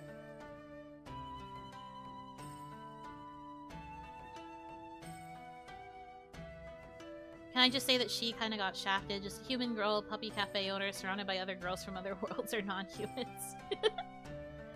I mean, I guess that's true. I was about to say Isla-sama is also a human, but she was isekai, so that makes her a little bit different.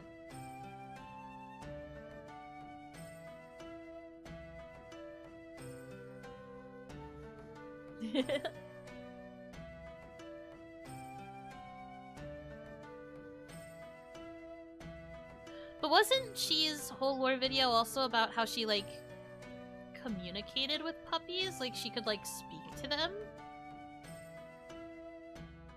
It was like a superpower? I don't remember. It's been a while since I watched the lore videos. I really should go back and watch them sometime. But I vaguely remember there being, like, a group of puppies that she would, like, interact with in the woods or something. And I thought she could speak to them. Or, like, she could understand them. Technically still human, but she had powers. So, like, I don't know if that necessarily makes her, like, just casual human. She is human with very gifted power of pup speech.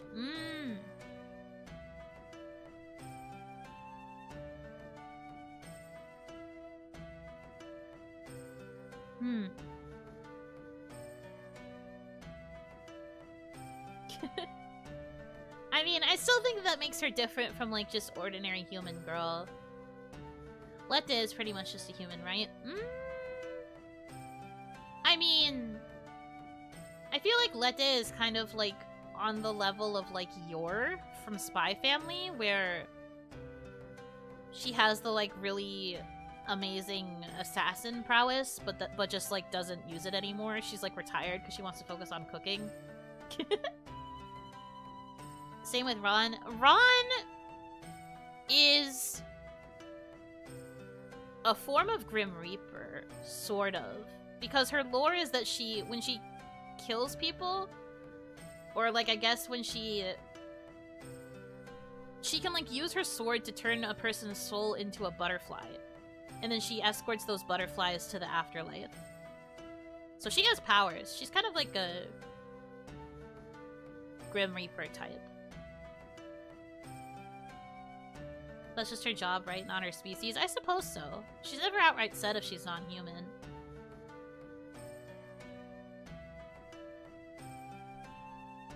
You're the only non-human in HMZ, aren't you? Well, I mean, we could argue that Kaya is also not human because she is from the moon. She is a moon person. So, Kaya is technically a form of alien? Question mark? Even though she's...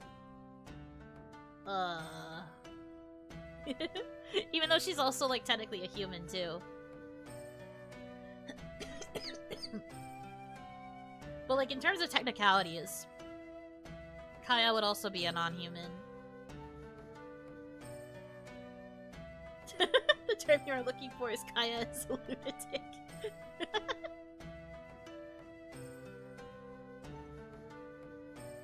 Yeah, that said, the only full human would be Ron, in this case. Does that make Kaya part rabbit? Probably not? I don't think so. Like, they are still humans that follow the moon rabbit gods. I helped develop a lot of her lore, so I kind of know... I feel like I know quite a bit. But, like, there was a group of, humans that were, like, very devout to the moon rabbit gods, like the twin gods. And so they followed those, rabbits to the moon. So, like, they are technically humans, but they, like, migrated to the moon, and so that means that they... I feel like the ones that are born on the moon are technically aliens? And, like, I feel like the moon gods probably did also, like, help the humans adapt to being on the moon. So that means that they probably changed some aspects of, like, their humanity to make it so that they could actually live on the moon safely. That's just my thought, if we're getting into the logistics. Yo, cheat sheet handy for her lore. Well, that was just off the top of my head, based on what I remembered from when we discussed it. But yeah, I did help her out with her lore.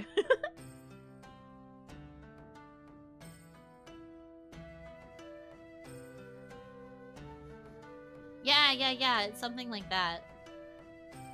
They left for the moon, so now they are technically like moon people rather than being humans. Nothing wrong with that, though.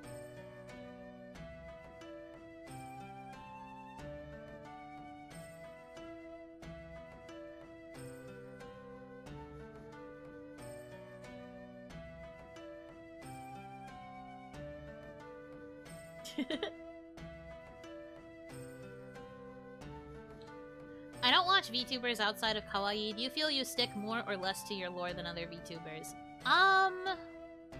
So... I do think I stick to my lore, generally speaking. But I do try to keep it split. As much as I love the lore aspect of being a VTuber, I also know it can be very, very hard to have lore be present in like every kind of stream. So I personally try to go for a balance. I like to have streams that are like notably in character and like lore oriented versus most of my other streams where I'm just chilling. That said, I do think I stick to it more than the average VTuber. Personally. Not to toot my own horn, I guess, but I do think because I'm so passionate about lore and storytelling that I am more... I try to utilize it more, I think. At least I like to.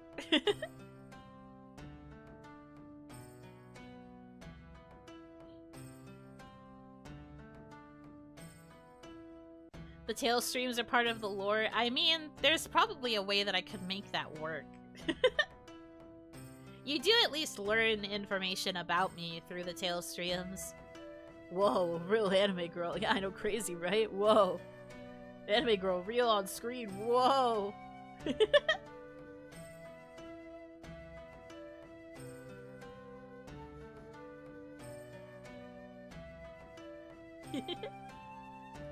Reina is the one I usually try to stick with. Her lore almost always. She even calls cars demon portals and stuff. Well, I think that's more just like... There's a specific term for that. I feel like there... I know there's a word for that, but there's like... I think there's a difference between just like changing the words for things to like make it feel like it fits versus like actually working with your lore.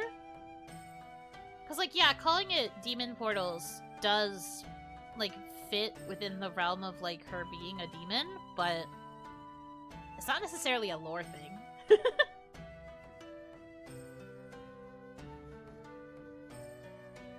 Yeah, I guess it's kayfabe. It's probably the closest example. But I'm pretty sure there's like an actual literary term for it that I just don't remember off the top of my head. I'll have to look into that for another time. But yeah, it's more of a consistency thing rather than like a using using lore thing. And there's nothing wrong with that. I, for one, don't really care about that side of it. I mean, I talk about like lore-oriented things fairly often. But, and then like when I'm talking about my lore, I do change how I talk to kind of reflect that I'm talking as the one within the lore. But, generally though, I don't really stick to things like that. Mostly because I feel like people don't really understand when you try to talk about it that way. And I'd rather be understandable and like direct with that stuff rather than try to obscure it.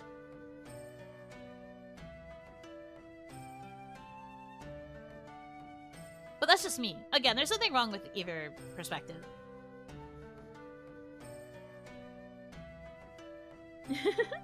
There's the TV trope, call a rabbit a smearp. Maybe that's it. I have never heard of that. crazy. But I do think that that idea is kind of true.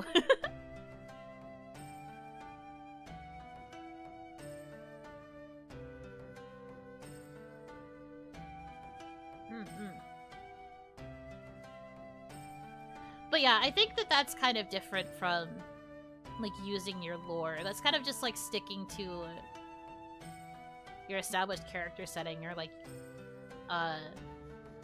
that sort of thing.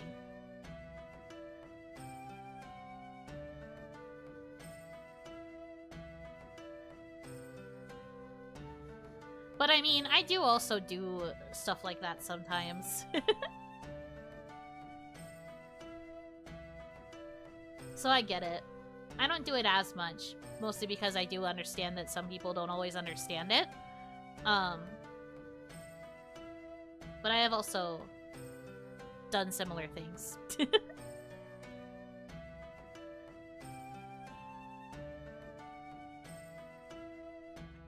If it works, it works. I do think it also helps, like, stick to the fantasy in a way, also, though. Which is probably why certain people tend to do it more so than others. It's like, it's a good kind of easy way to just, like, establish the anime girl, you know? It helps to create that separation.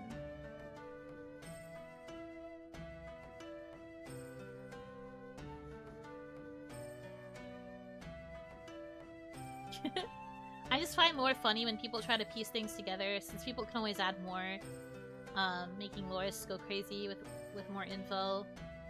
This is true. I think that one of the problems of having, like, an ongoing... I've talked about this before, I think, with, like, ongoing stories, or, like, ongoing games. I think that there is a issue where the story can get influenced by the fan base and, like, the theorists' TM. Like, they can get, like, the writers can get influenced by seeing what the outside, like, opinion is of the story, and so it leads to them, like, kind of changing their intention with the story to kind of reflect fan desires. And then the fans are like, oh wow, we called it! And then they start trying to make more theories, and the writers then feel compelled to keep trying to, like, pander. And then it just becomes a mess, and it usually loses its original purpose. It's not always true, but, like, I do think that there is a chance of things like that happening, and I think the same can kind of go for, like, VTuber lore, depending. I remember Game Theory did a theory discussion on that very topic. Yeah! I'm sure that they themselves would be the most aware of the fact that they have influenced a lot of things. Like, one of MatPat's theories was literally the reason why we never found out what was in the box in FNAF. Because he had made a theory trying to guess what it was, and then it made Scott so, like, pissed off that he just decided to never actually give the answer. It's like, it's that kind of thing, you know?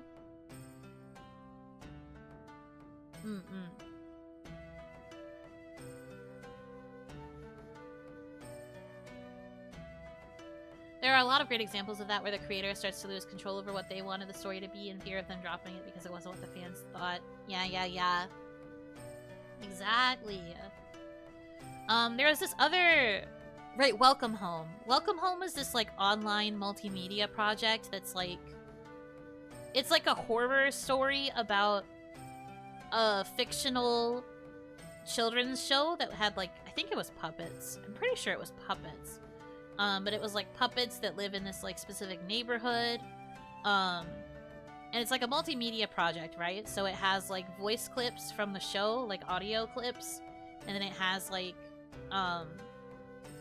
key visuals and, like, shots from, like, the storybooks and things like that. Anyway, that's just establishing what it's about.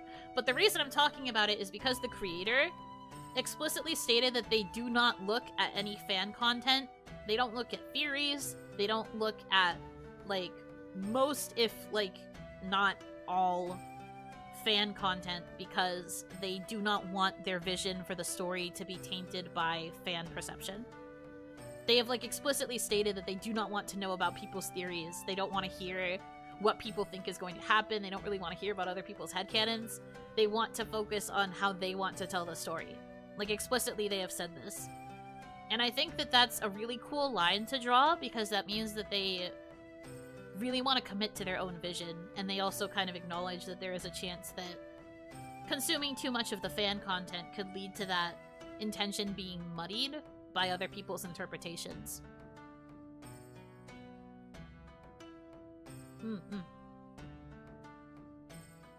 But that's like another example of like something that Matt Pat was theorizing on. He was theorizing on Welcome Home, and then like did also bring up the fact that he knew that the creator was not going to be looking at any theories.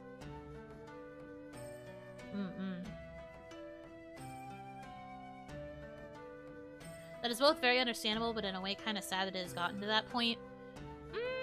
I think it's more that particular artist just is more comfortable focusing on their vision, and they kind of know that they would be susceptible to other people's interpretation. I think depending on how you are as a creator, you can probably deal with that sort of thing more easily than other creators. Like for me, you guys can theorize all you want. I know how I'm going to present things. So I don't mind reading your theories because I think it's funny, but like I'm not gonna be influenced by what you say.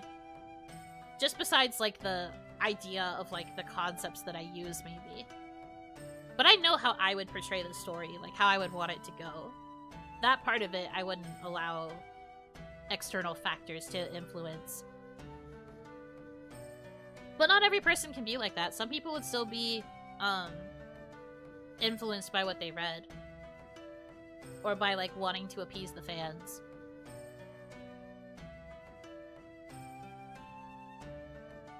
Another interesting thing is that when a series or franchise goes on long enough, eventually people working on it are fans themselves. This is also true.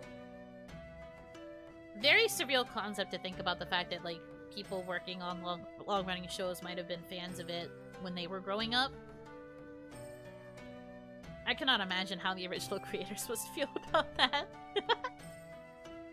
But no, I do think that that's also true, and I feel like when fans get their hands on the thing that they loved growing up, they end up kind of changing it based on their interpretation of what they felt that the series was. And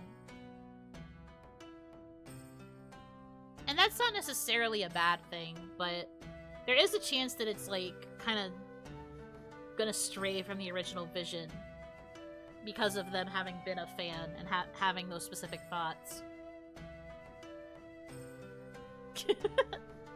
Influencing so evil Yuno is a delinquent with a pompadour? No. Nice try, though.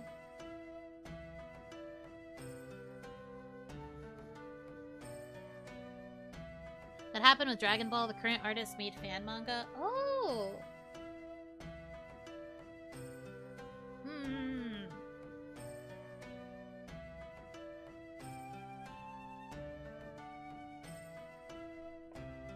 I think an example of where this can go bad is with some modern comic book stories. They are so wildly different than what characters have been described as. This is true. But I think even the comic books themselves have pointed out that a lot of characterizations have been wildly different from interpretation to interpretation.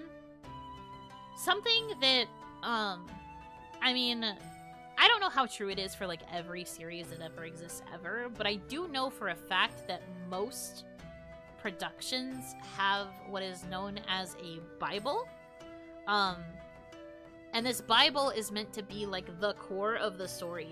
And like it usually has an outline of like the characters, like what the plan is for each character, the main plot points, and usually what the ending is going to look like. There's a chance that a Bible could be more or less complete than that, but generally that's what Bibles have. And sometimes I wonder if the issue is just that like the character Bible, it just allows for that much like open interpretation. Like maybe it has all of that information in there and people just kind of cherry pick the aspects of the characters that they want to write about. Maybe same thing with like certain plot points. Like maybe that's why Spider-Man stories always have to have the like mentor figure perishing, the like with great power comes great responsibility, whatever.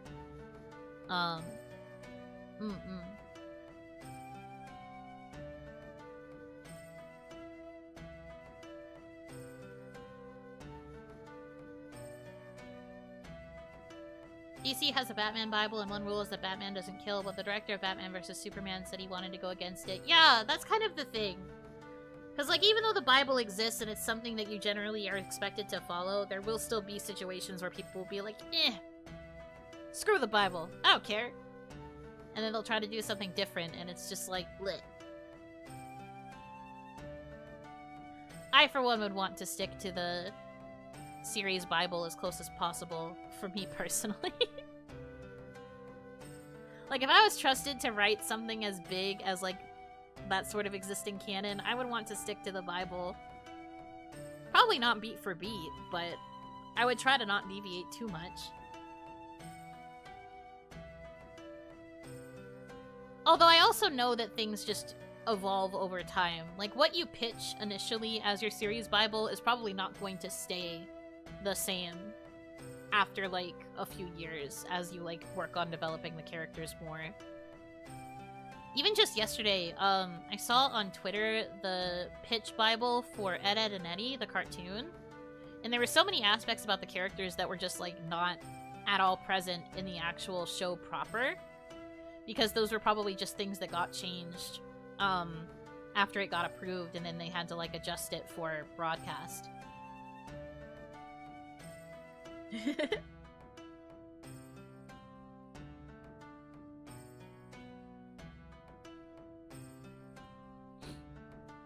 Wait. Do you have a Yuno Bible? Right now, no. I do have, like, in my head at least, I have core ideas that I would want to stick to, but I don't have, like, a written out Bible.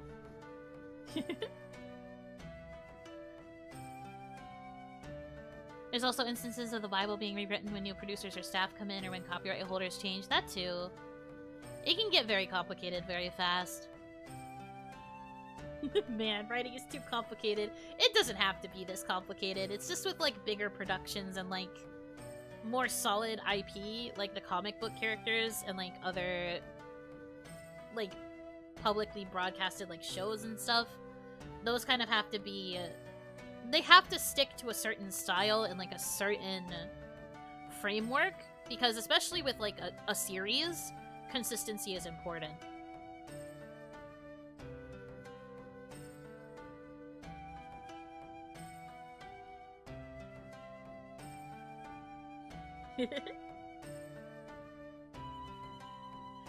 I think, like, if we're going to be talking about, like, writing for a series, the biggest thing is consistency, and that's why the Bibles exist. There's usually, like, a style guide as well. Different from the Bible, but a style guide is, like, it gives you the framework for how you would write an episode in the thing. So, like, for example, if we go back to the Ed, Edd and Eddy example, there's always a side A and a side B. They don't necessarily have to go hand in hand. They could be two different short adventures, but there's, like, the focus is usually always going to be on adventures in the cul-de-sac. It's usually going to feature one of the Eds. At least one has to be present, probably, if not all three of them. It would just be like, there's, like, a list of things that would have to be included in order for it to count as, like, an Ed, Edd and Eddy episode versus just, like, an episode of any cartoon, you know?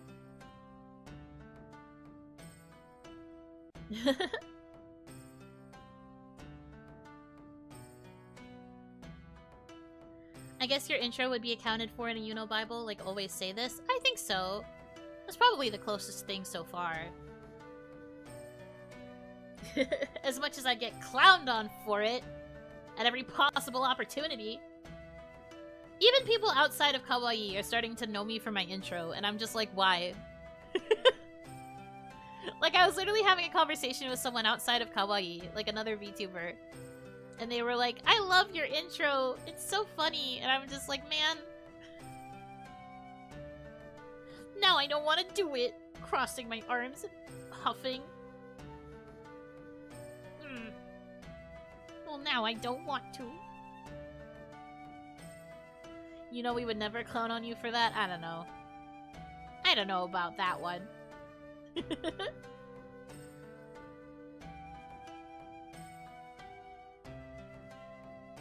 It is cute though. How many VTubers have souls that are connected by fate? I don't know. There's probably a few.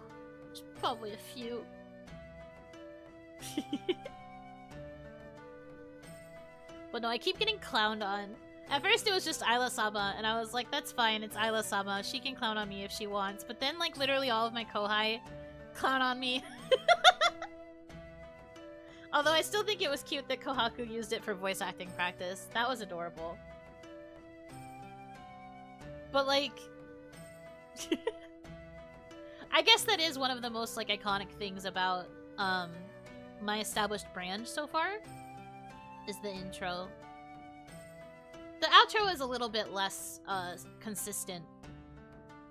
But that's just because, my outros are usually not consistent.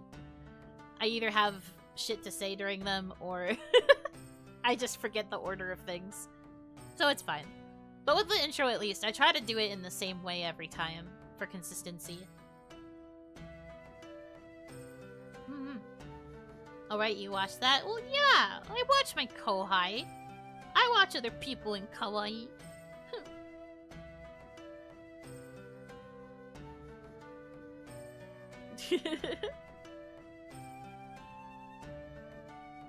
But no, that's why I know I get clowned on. I'm just like, man,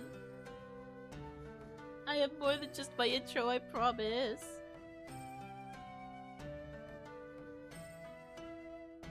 But no, it doesn't bother me that much. I'm just... I'm just pretending. I'm goofing.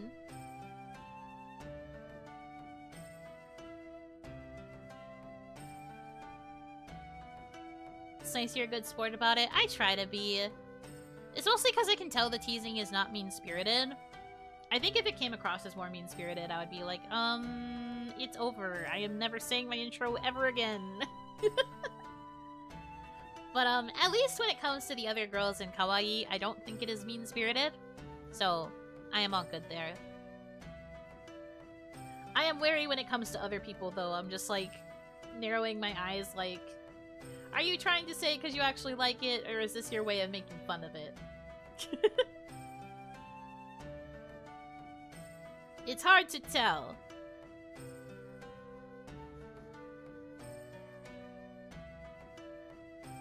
Play.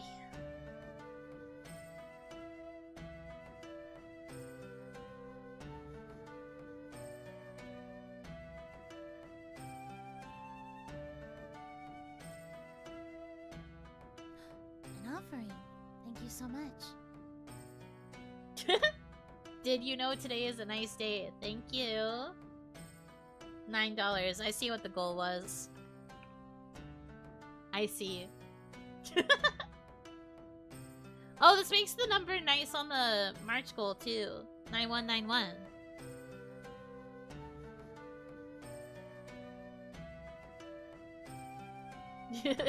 Does she know? To be honest, I always find stream startup. Thank you for the bruh. Can we get some bruhs in the chat? Your intro is iconic and isn't a mouthful like some others. Plus, it feels like you're setting the mood for said stream, though everything devolves into silly banter after antics. Yeah, that's fair. I do think that my intro is like... I don't want to say calming, but I think that it has the right level of chill for what my stream's vibe usually is. So I do think it sets the tone pretty well, like you said. And then yeah, it does usually devolve eventually, but at the very least we know that we are in for a fairly comfy time. Fairly, depending on circumstances.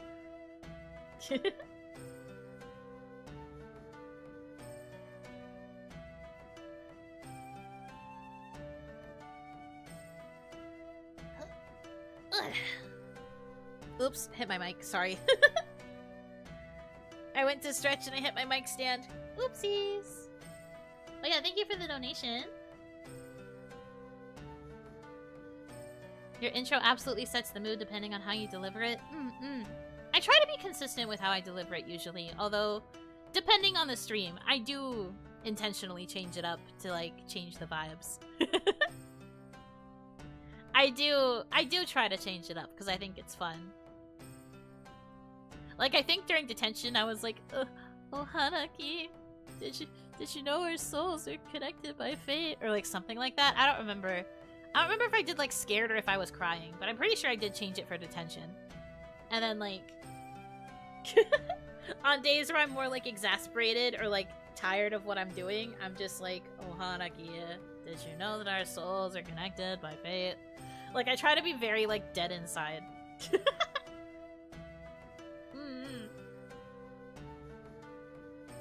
That's because I think it's funny.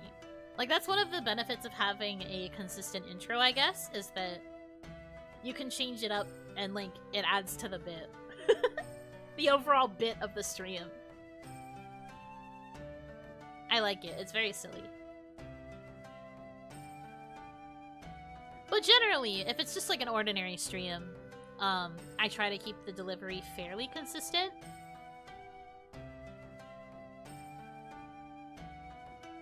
I don't know if that has worked though. I think it would be very funny if maybe at my 1 year... Oh, I should talk to my editor about this. I want to see about clipping every Ohanaki like intro. I want to see if I was able to keep it consistent. And I want to make one of those videos where it like overlaps like with all of them playing simultaneously. So you can hear if it's actually matching beat for beat. I think that'd be really funny. World's loudest and noisiest. Did you know our souls are connected by fate?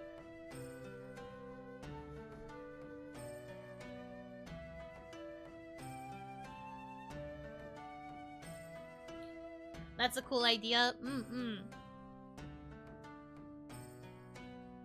Ohanaki Yunotsu compilations. I feel like Yunotsu, at least if we're specifically saying the Yunotsu part, that part is probably very consistent as well.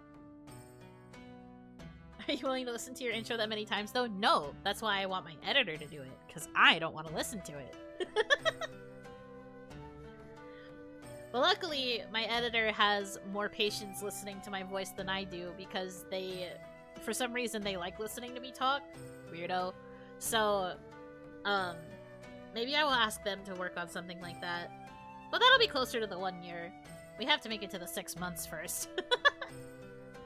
We gotta get to 6 months before I can start thinking about 1 year plans. You must endure it too? I mean, to a certain extent, but I don't have to listen to every VOD. You know? Low-key calling your whole chat weirdos? Yeah, Anne? Don't act like you don't like it.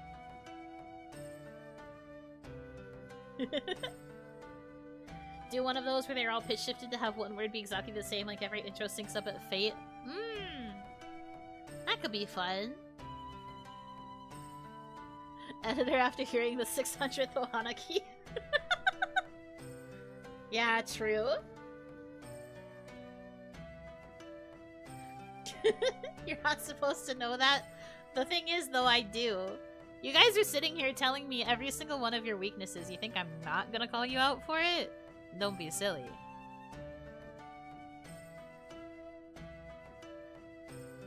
Just a bunch of silly and goofy guys you are.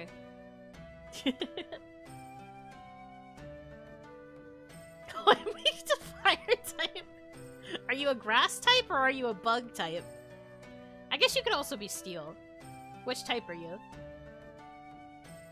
Share with the class.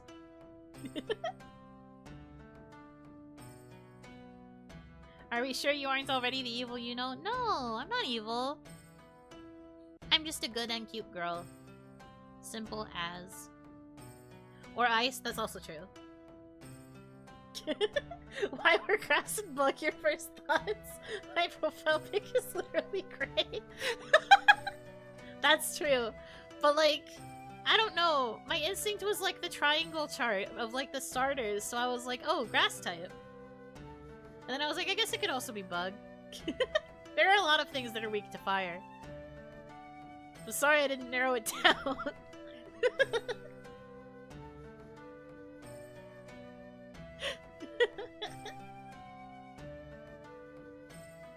Her instinct is to call us insects. No. I think if I ever actually called you guys insects or like worms or anything like that, you guys would literally go insane. Crawling back in my bug hole or whatever. You're such a baby! By that logic, you'd be normal type? Yeah, everything about that one doesn't necessarily mean steel.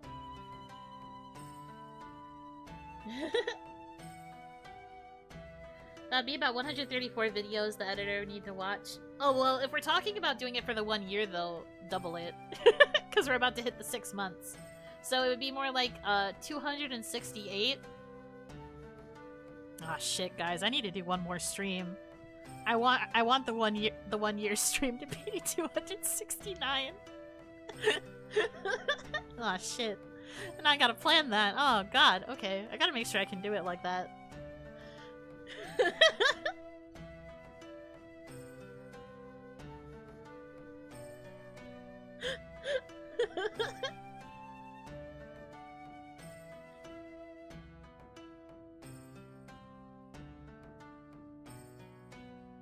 Don't shorts count too? Do they? I'm not sure. I don't know what counts. I'll figure this out though, it's fine, I got this. If you do too many, you will have to loop around and go for 369. Hey, 369 is a nice number. That's multiples of 3, baby. That'd be fine by me. But no, I have to make sure the 1 year goal falls out of 69. It doesn't matter where, specifically, but there has to be a 69 in it. Love my Gap Moe waifus. Hi, Kaya! Good morning! Because it's probably morning over in Japan, right? Good morning! She's probably super sleepy. But yes, we do love Gap Moe in this house. I think I have sufficiently taught what Gap Moe is.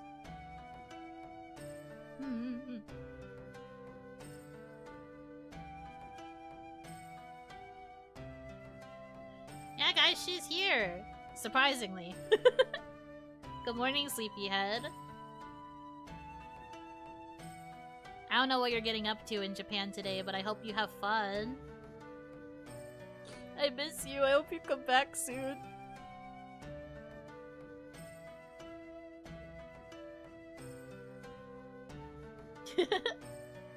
Yeah, it's 7 AM for Kaya right now because Kaya is visiting Japan.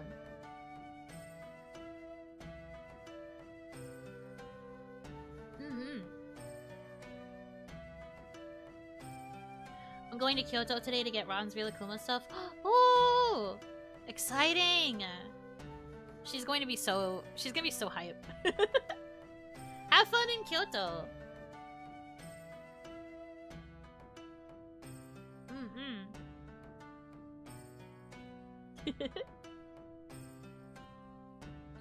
Yeah, I don't know if you guys know, but Kaya did ask us already if there was anything that we wanted as like, omiyage or like souvenirs from Japan, so we have already given our requests.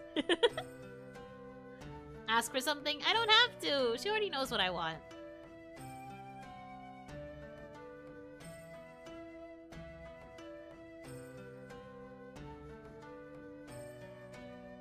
Although, I didn't really ask for anything specific. I think I literally just was like... Is it top secret? No, it's not a secret. I mentioned a couple things that I would be okay with getting, and then I said, but honestly, I'm fine with whatever, because just the fact that you thought about me enough to, see something and be like, oh, Yuno might want this, was enough for me. So, me personally, I'm not too picky. Yeah, I have stuff that I like, and I'm sure Kaya knows the stuff that I like too, but I don't really care what specifically it is, because it's just nice to be thought of. For me. I'm not very picky with gifts.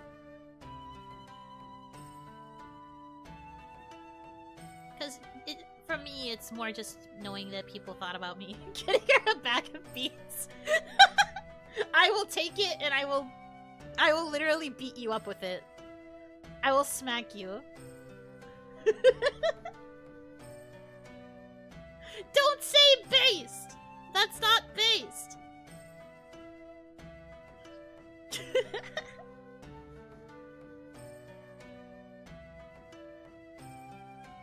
Why the beans? I wish I knew why the beans.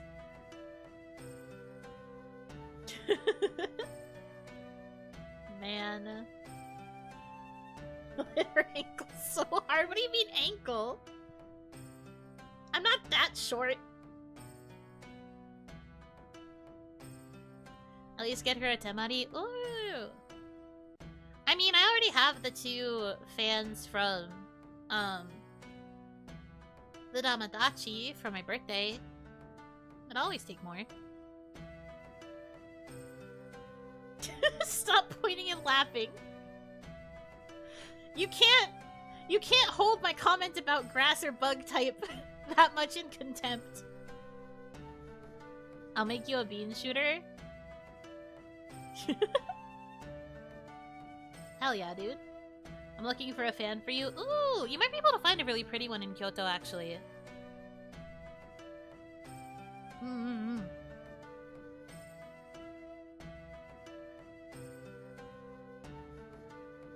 More fans. I have a section on my wall that I have planned out to be where I'm going to put the other fans. So, I will probably be doing that soon. I'll have to make sure that I have enough space for the 3rd one then, if I do get another one. No pressure, though.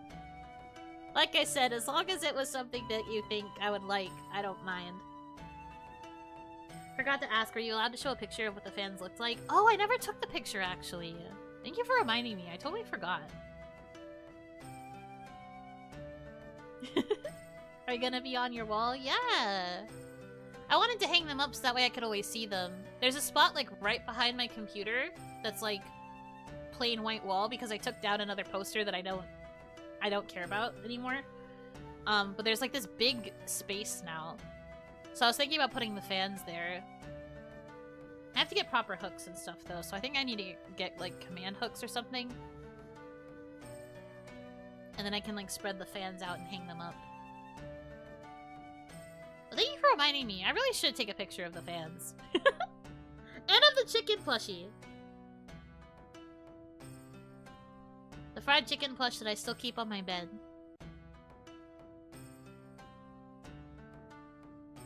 We're going to be on your wall? You sure are. Yup, yup, yup. So I can always, like, whenever I look up away from my computer screen, because I look up what I think. There's actually, like, a study about, like, whether or not you look up or you look down or you look to the side or whatever when you're thinking. But I tend to look up. So when I look up, because I'm thinking about ideas and stuff, I will always see you guys.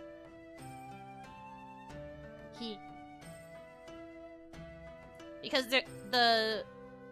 one of the fan designs, at least, has the Damadachi on it. So, I am very excited.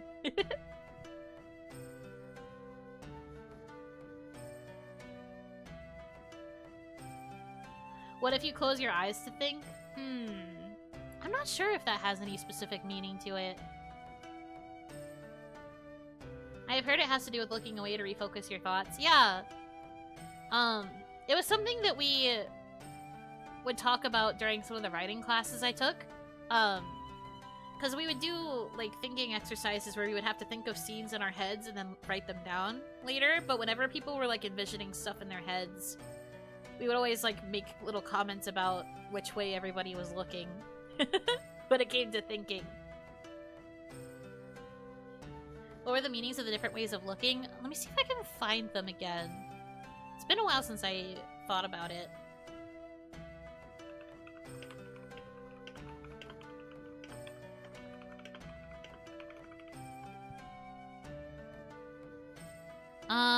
Looking to the left while thinking can indicate that a person is either reminiscing or trying to remember something. Since looking to the right while thinking typically indicates creative thoughts, this eye direction can be interpreted as a potential sign of deceitfulness. So looking to the left is usually a sign that you're trying to remember something.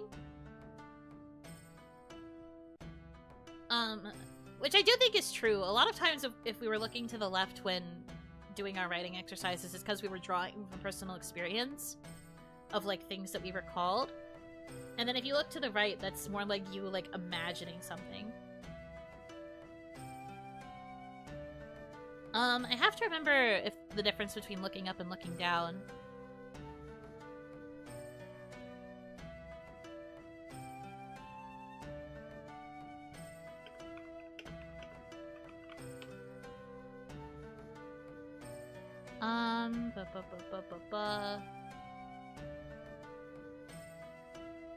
Okay, so allegedly when you look up, you're accessing pictures in your mind, which explains why I always look up during my writing exercises, because when you look up, you're like envisioning in your head. When you look down, that seems to be accessing feelings. So probably like you look down because you're like thinking about the current emotion that you're feeling, or you're like thinking about how you currently feel about a situation. But yeah, up is where you look when you are envisioning stuff. So that explains why I always look up when I am thinking about stuff I'm writing. The more you know. Not only did I teach you about gap MOE, but now you know a basic idea about what it means to look in certain directions. When I look straight forward, I'm disassociating. I felt that.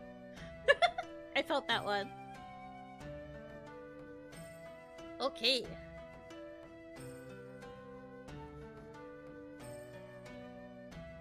Based on that, I'm deceitful by nature since I tend to look right when thinking. Well, that's not necessarily true. It just means that you're thinking, like, creatively.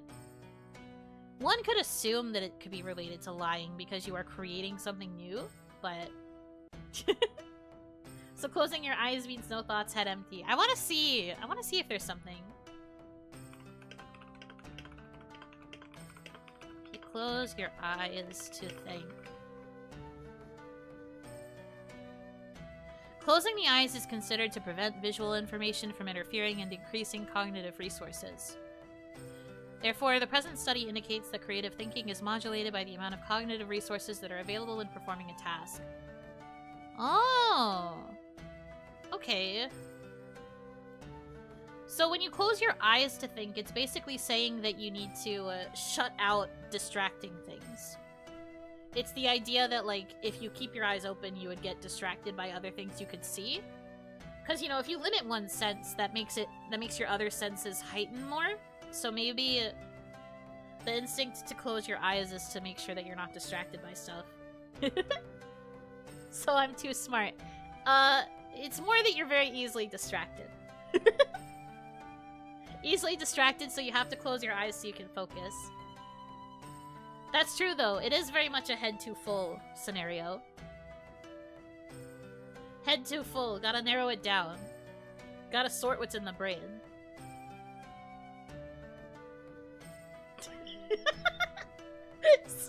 Yeah, let's go with that. Kaya is a bear? What do you mean? That's not how this works.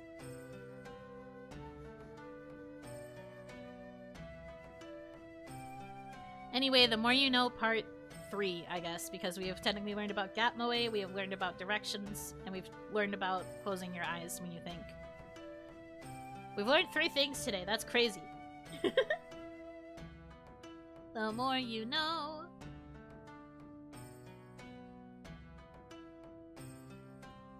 Meow, meow, meow, meow.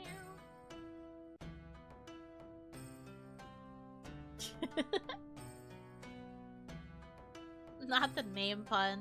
I don't even mean it when I say that.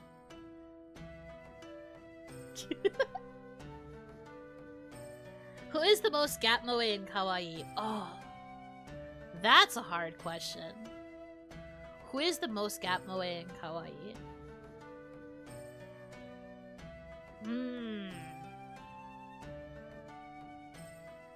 That's tough. My money is on Kaya or Nami? Interesting.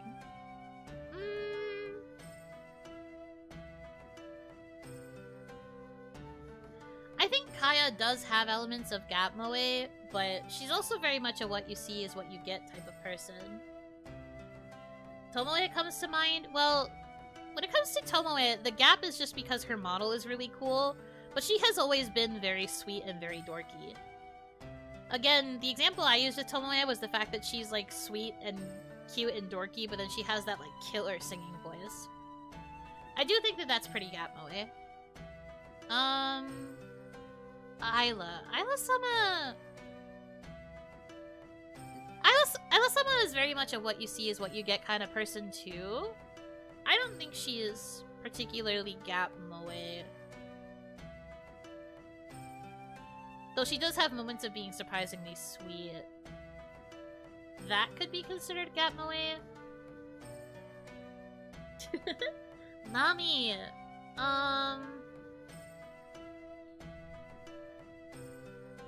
I do think Nami has like a bigger example of Gap Moe.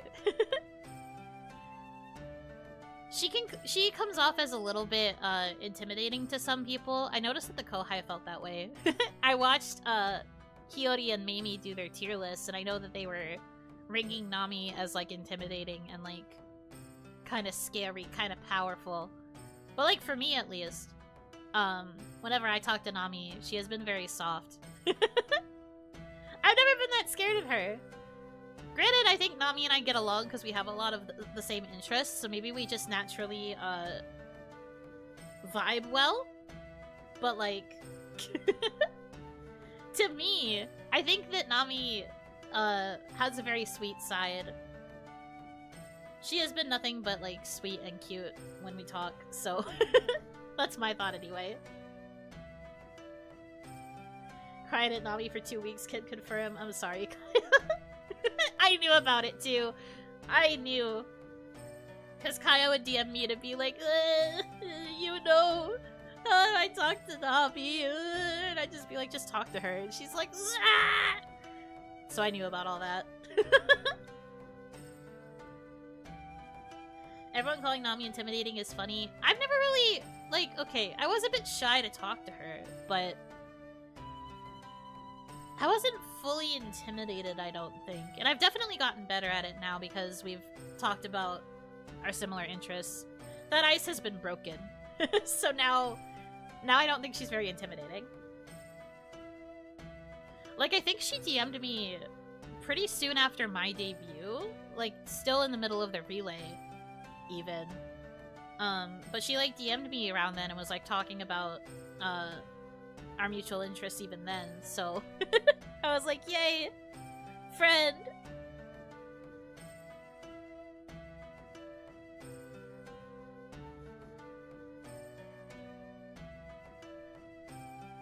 Yeah, friend. She messaged me about Bustafellows. My dream came true. But yeah, I don't know. At least to me, I don't think Nami is particularly intimidating. However, because of how she often presents herself to her audience, there is a bit of Gap Moe there. Because like initially there's a bit more coldness, but then when you get to know her, you find all of the hidden Moe.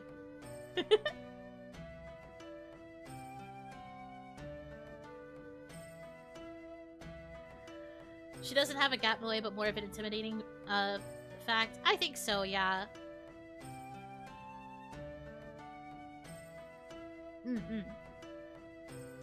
Yeah, most Gap Moe and Kawaii. That's still a hard question to answer.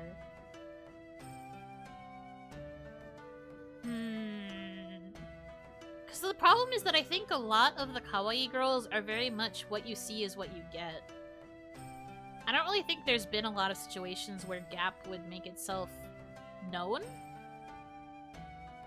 The girls are very genuine.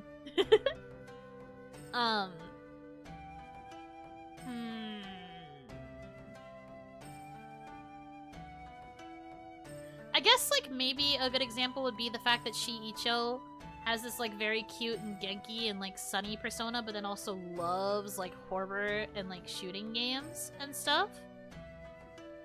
That could be considered a Gap Moe.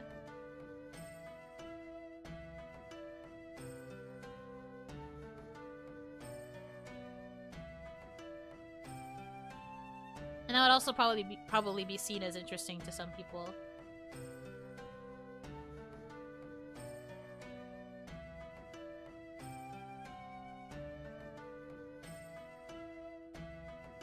Apparently Lua drunk is different. Yuno doesn't buy the drunk equals gap moe. It depends. It really depends on how the drunk person acts. Because one could argue that, like, how you act when you're drunk could be, like, a sign of your true self, quote-unquote, but, that's not always true. It kind of depends on the person. It's like a person-by-person basis.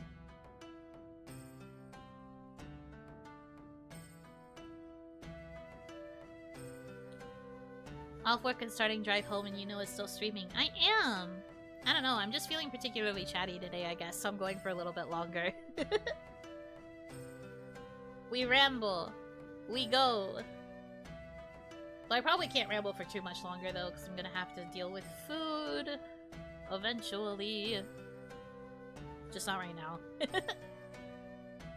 Not right now, I'm busy.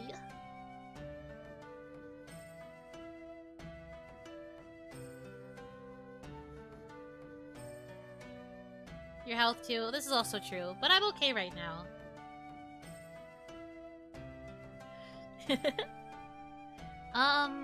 Let's see. I'm like thinking in my head of like all of the kawaii girls so far.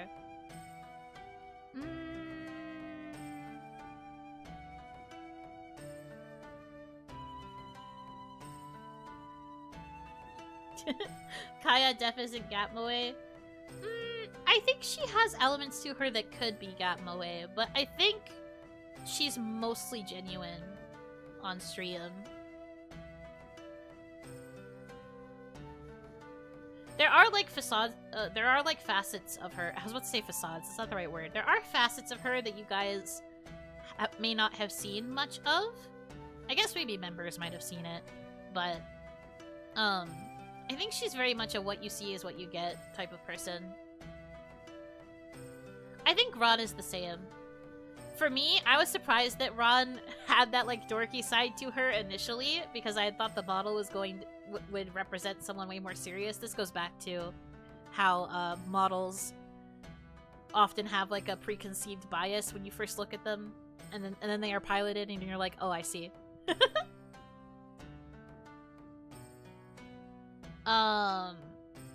So the thing is, I don't think Rod is particularly gap moe because she's always been like that. Yeah, she's always been like a full dork. There wasn't really a time where she presented as like super cool. That sounds mean, but I don't mean it in a mean way. Please understand. I just mean that Ron has always been really sweet and kind of dorky. Did you know during my interview they asked me what I considered kawaii and I said gap moe? Really? I didn't know that. Then again, looking at the type of characters that you like, it does make sense that you would say gap moe.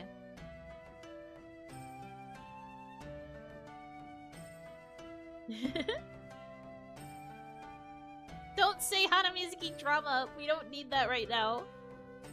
Please, we just need to make it to our 6 months in peace. Please.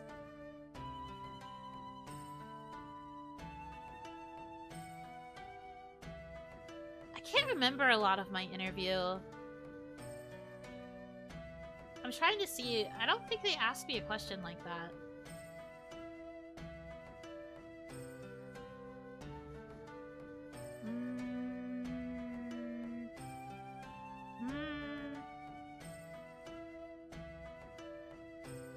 Yeah, I think for me, a lot of the questions were about, like, plans for content. I think that was what mine focused on the most.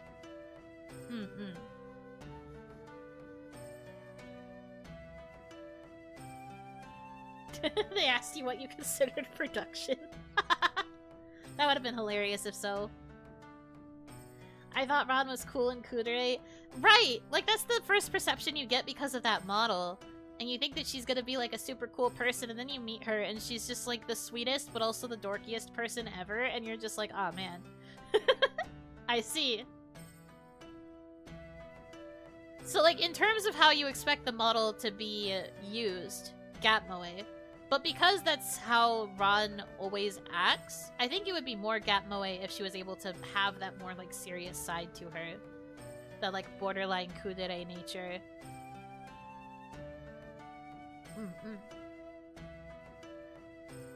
That was the same thought people had for Lua. I mean, with that model, yeah, I could see that. Lua model is so pretty. But, I can see that interpretation. For sure. And then Lua ended up being such a ball of sunshine. So then we're all just Moe. Yeah, because the whole thing about the gap is that there has to be, like, something that goes against what has already been established. Technically, appearance does count. Like, if we're going in terms of the model, then if you do something that's different from the expectation that people have when they see your model, I guess that could still be considered Gap Moe, but I don't know. To me, I think truer Gap Moe is more personality-based.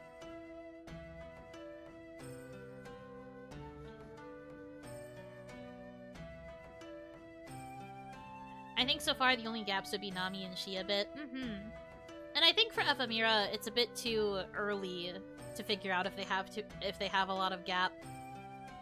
I do think that the closest to gap still for Ephemera is Tomoe, with the fact that she has that, like, killer singing voice.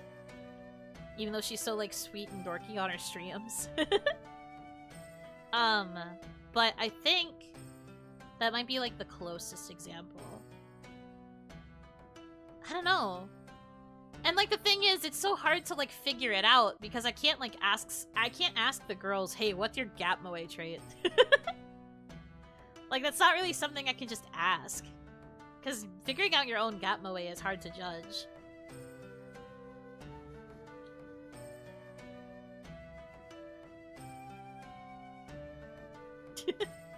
Isn't Yuno saying she thinks in Damadachis when she closes her eyes very Gap Moe? I never said that. What I was saying was that I want to put the fans up on my wall because I always look up when I think. I don't close my eyes when I think. I look up. But the area where I would be looking up, I would be able to see the fans, and it would have the Damadachii on them. Do not misconstrue what I have said.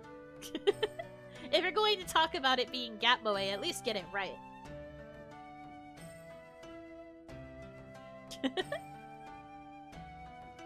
Oh, my Gap Moe? I hate saying the L word, but I say L word to every single girl. I mean, I suppose that's a form of it, but that's more just like a contradictory character trait.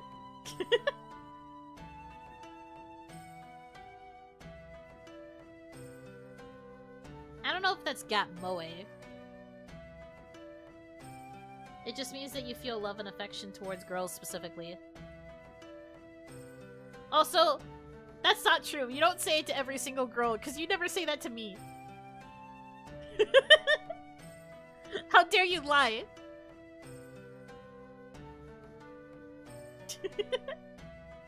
I'll just say it's my Gap Moe when interviewers ask about the empty period of time in my resume. Yeah, sorry. I know I didn't work for like 3 years, but you have to understand it's Gap Moe.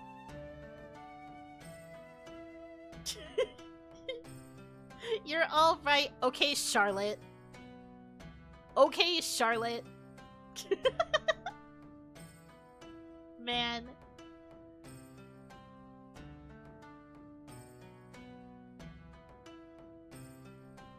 Pensive. Kaya thinks of you as Papa, though? Wait. That's so true. I guess because I'm Papa, that means I am more masculine, which is why she can't say the L word. Is that the copium that I have to huff now? Is that how I have to accept this? Man.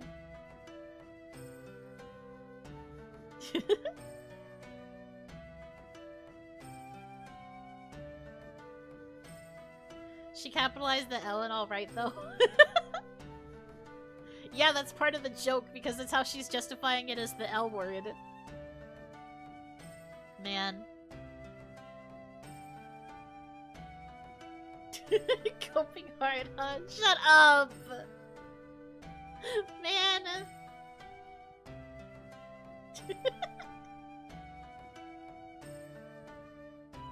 I hate this place. Chat was the one that said it first, not me. I'm not coping. I'm not coping.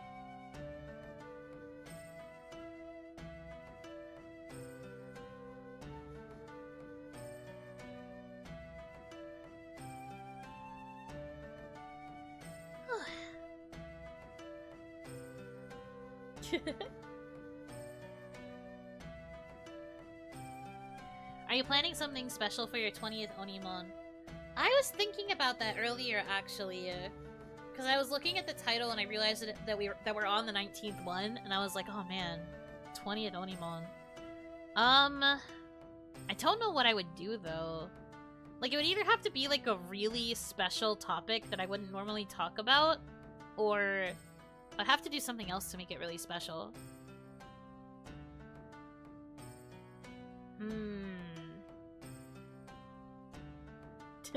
20 mon.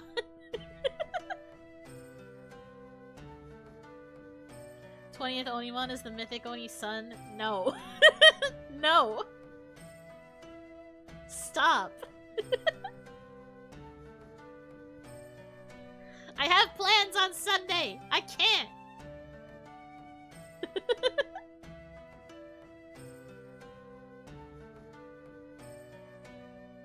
OniMon topic is OniMon itself. Should we do a review of the previous OniMons and talk about the quality of them?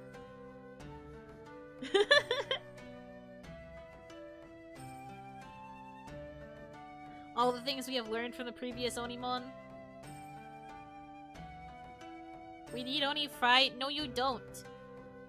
Oni Fry is... That would be on Symphonia Day. You really want to replace Symphonia Day with another OniMon?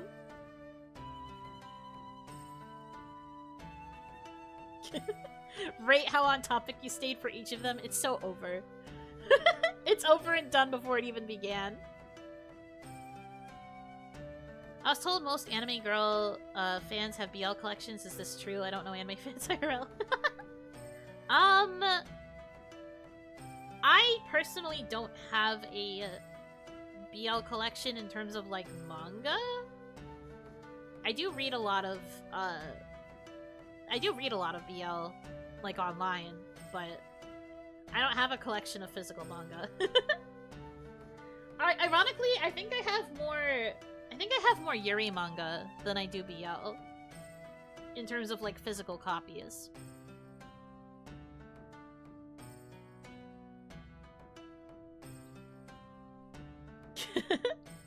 That might be better saved for 5 OniMon. That's true. 50 OniMon.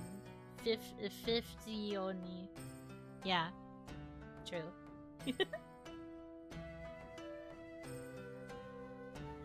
Are you into Yuri? I mean, I like it. I pretty much read anything as long as I think the story is good. I don't really care about, like, pairings. I don't purposefully be like, oh, BL. I will read it no matter how bad it is. I specifically want to read a good story. If the good story happens to have BL, great. If the good story happens to have Yuri, great. I just really like compelling characters and compelling relationships. I do read primarily shoujo manga, so a lot of the manga that I read does tend to be romance-focused. But I will not just, like, pick up anything that has BL. Or anything that has Yuri, or, like, girls' love.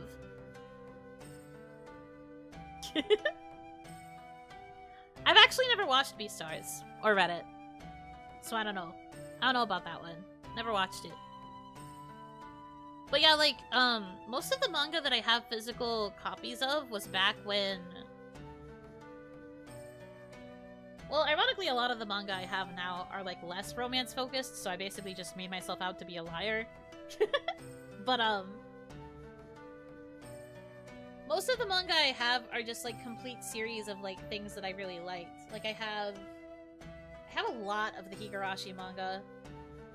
I have basically all of the question arcs, and I began collecting some of the answer arcs, but I ran out of space on my bookshelf, so I couldn't collect more. I have a couple volumes of Naruto. I have Dot Haki U. I have an omnibus for Cardcaptor Sakura, like the first few volumes of that. I have a couple one-off manga as well. But like one manga that I was collecting is a Yuri manga. That's like the one I have. I don't have any physical copies of BL. I do not sail the 7 seas for my BL either, though. I just read it online. Important question, did you have a Black Butler phase? I watched like 4 or 5 episodes of the Black Butler dub, and then I was not interested and I stopped watching. So I did not have a Black Butler phase. I tried it, but it didn't really appeal to me.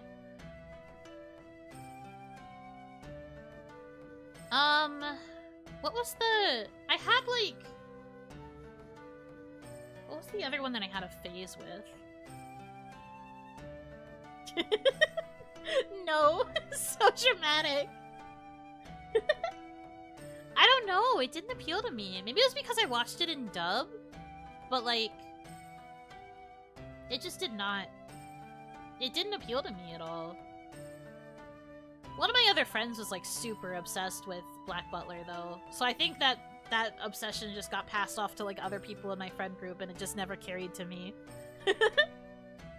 I did not bear that burden. I also didn't have a Hetalia phase. I feel like most people have a Hetalia phase at some point or another. Never. I watched maybe 2 episodes and I was like, this sucks, and I didn't watch anymore.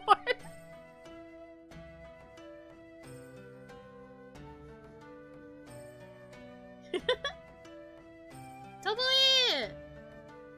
Hi, Tomoe. Hi, Raiders. Thank you for coming. I hope you had a good stream. I had a Black Butler phase and a huge Free phase. Yeah, I didn't have Black Butler, but I also did like Free. I wouldn't say it was a huge phase, though. I just liked it. Nagisa was my favorite. I love baby boys. Baby boy baby. Slayed some more space guys. Oh good, so they are dead and in space. Like it says on the tin.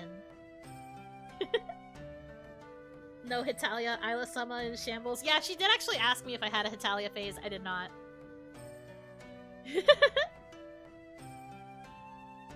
That was one that I avoided.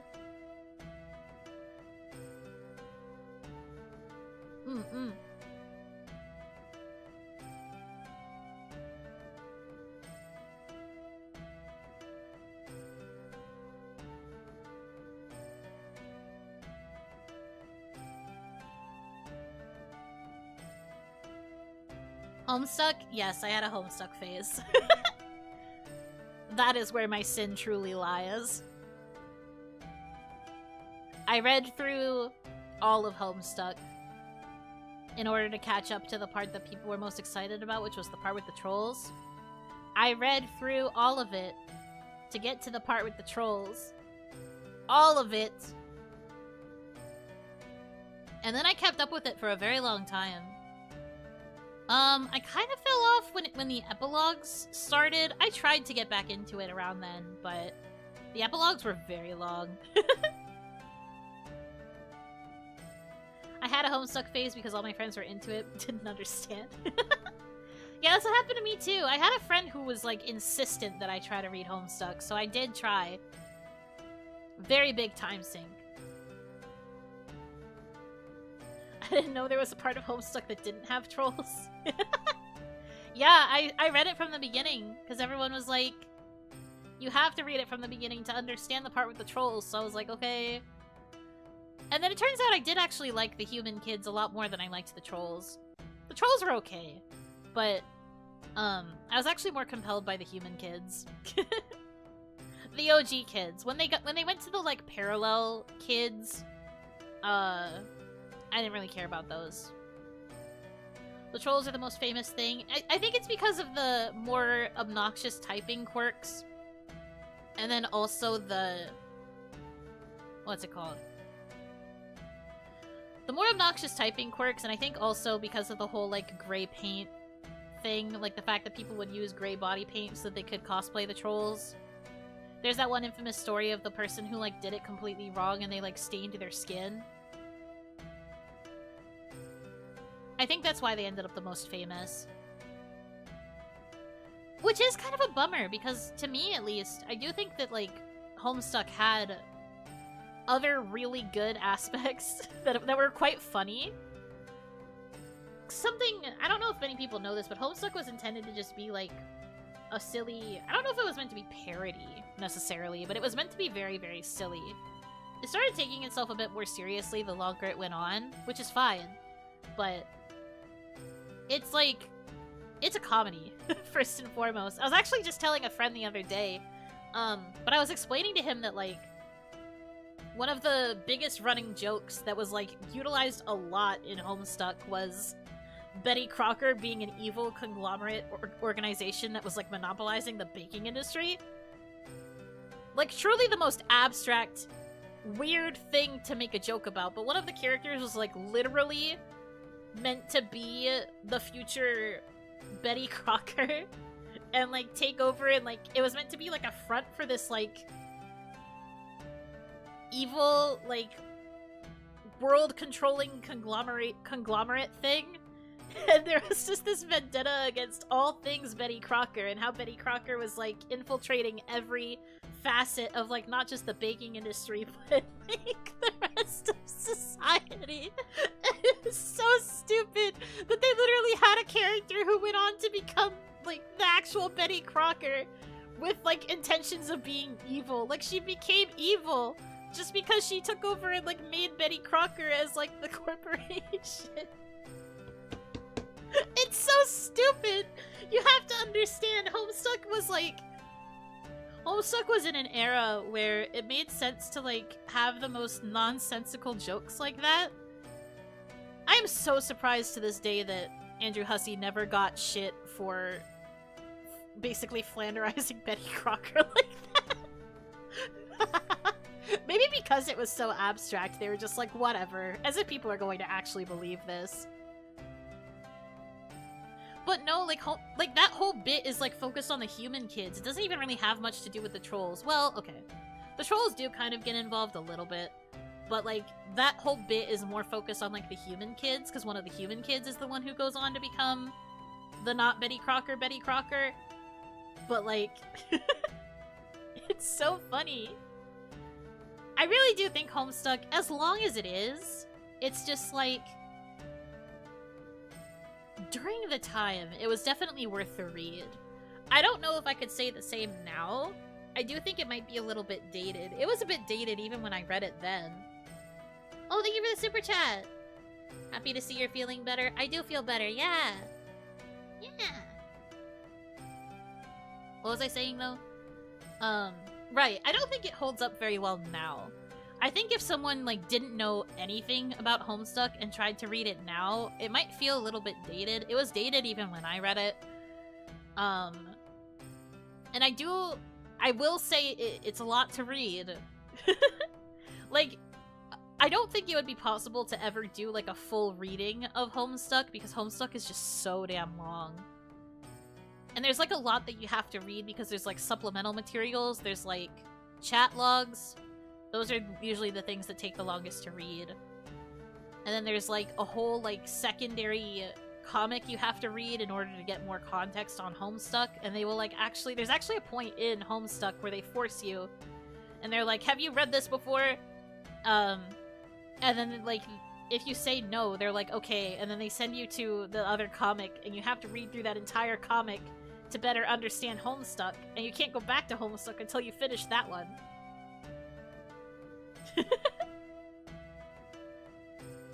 How does Homestuck compare to War and Peace in terms of length? Let me see. Homestuck total word count.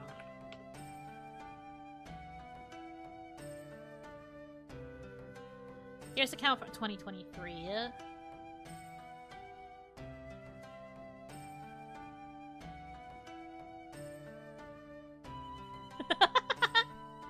Okay, so the franchise total for Homestuck, counting everything including like the games, the supplemental materials, the Homestuck 2, the epilogues, all of that,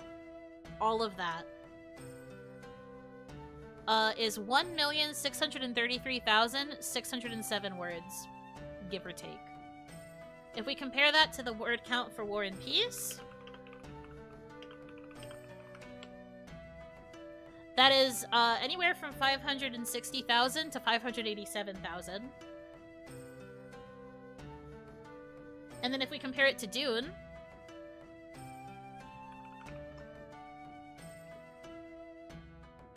uh, 187,240. So, one can assume that Homestuck is longer. And, like, okay, if we want to be like, well, you're including, like, everything from, like, the canon video games and, like, the sequels and all of that stuff, okay, I understand what you're saying. Base Homestuck as in, like, the original Homestuck, right? No epilogues, none of the extra shit. 817,929 words. So even just by itself, just Homestuck as it is 800k. Compared to the 500k of War and Peace.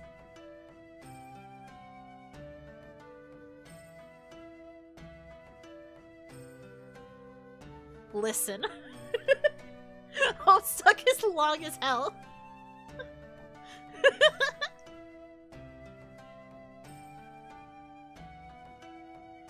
It's crazy.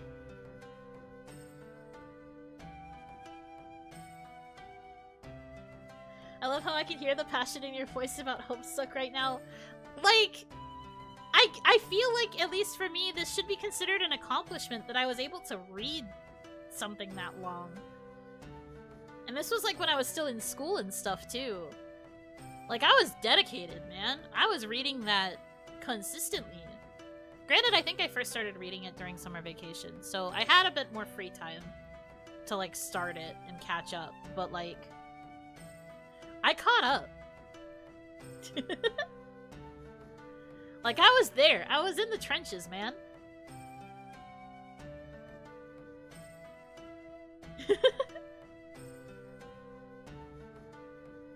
That sounds like you could read One Piece. I will not. Just because I can doesn't mean that I will.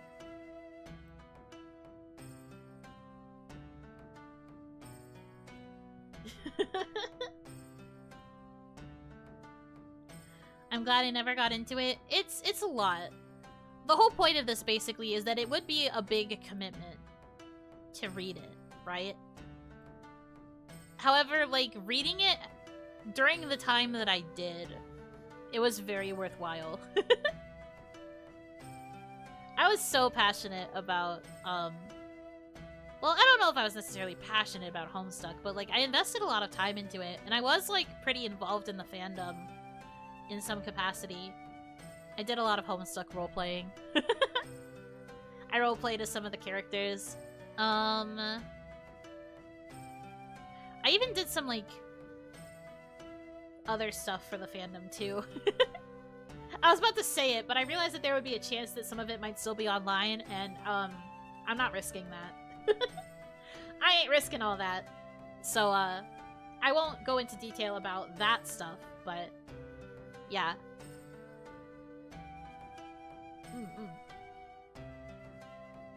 But no, I was very involved in the fandom. Did some fun stuff.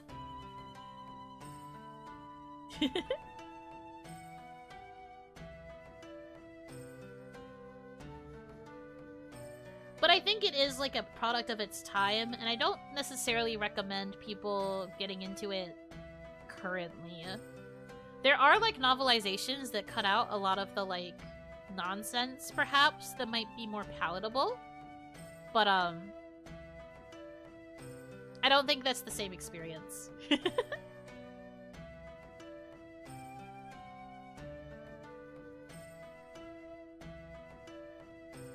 Who knows? Maybe someday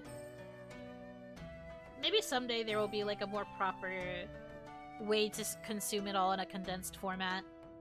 I know there used to be tons of projects where they would try to do, like, readings of Homestuck, like full read-throughs, so that people could just listen to it like an audiobook or like a radio play or something, but it's just so long. It's really hard to, like, dedicate that time and, like, script everything out.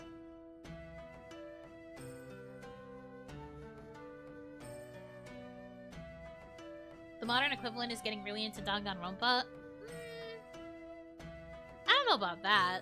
Although I will say the bucket of people that like Homestuck and like Danganronpa is a pretty full bucket.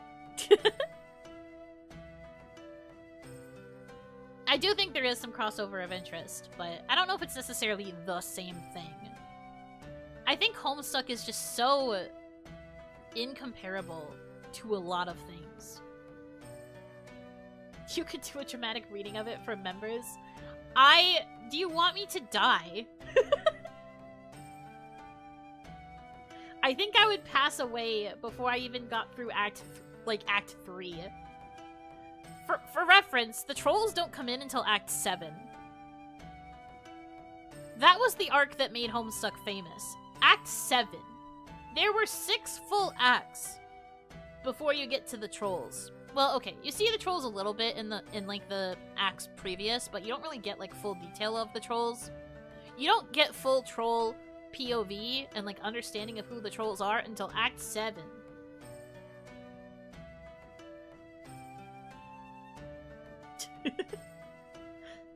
$9 billion hour endurance stream reading all of Homestuck. I see, you guys just want me to pass away, don't you? You guys just want me to pass away. You guys are just like, yeah, Yuno Hanaki, perish. I see how it is. That's messed up.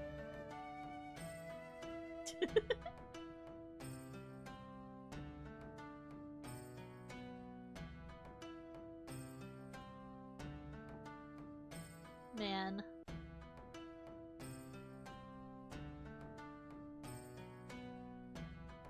But yeah, no, like, Homestuck is just so... To me, it's just so its own thing that it's really hard to compare it to, like, any other existing fandom or, like, any other existing fan base. I don't think it really compares anymore. Like, I never really believed people when they would say blank is the new Homestuck, because I think Homestuck was just so...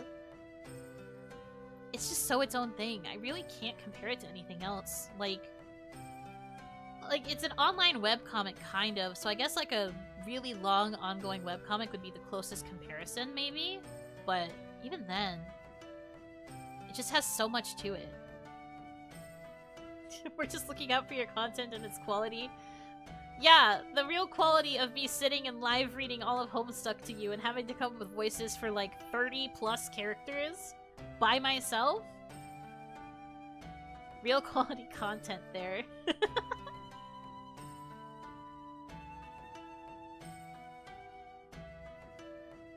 So Homestuck is like One Punch Man?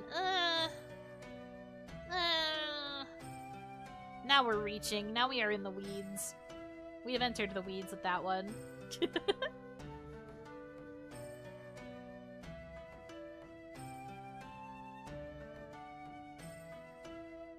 Okay. You got a little over an hour of extra yapping, but I can feel my throat wanting to give up.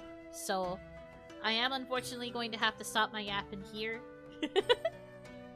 There will be no more rambling for now. Plus I do have to pull a double tomorrow. Double as in like double streams. So hopefully tomorrow, we will be playing Princess Peach Showtime. I hope that it comes on time. The current estimate says like 7 o'clock, and I'm just like, I guess the worst that would have to happen is I reverse when I'm doing my streams. But ideally, we're gonna be playing Princess Peach Showtime first, and then I'll take a little bit of a break so that I can get food, and then we will finally be doing the vertical stream. It's been 84 years. This thing has been delayed to hell and back. But I'm finally gonna go vertical. Probably just gonna chat. Might eat a funny little treat. I don't know. We'll see what the vibe is. But the point is just that I'm doing it finally. Ugh. Ah. So, I will be vertical. And then I will have 2 days off again. I hope you will look forward to it.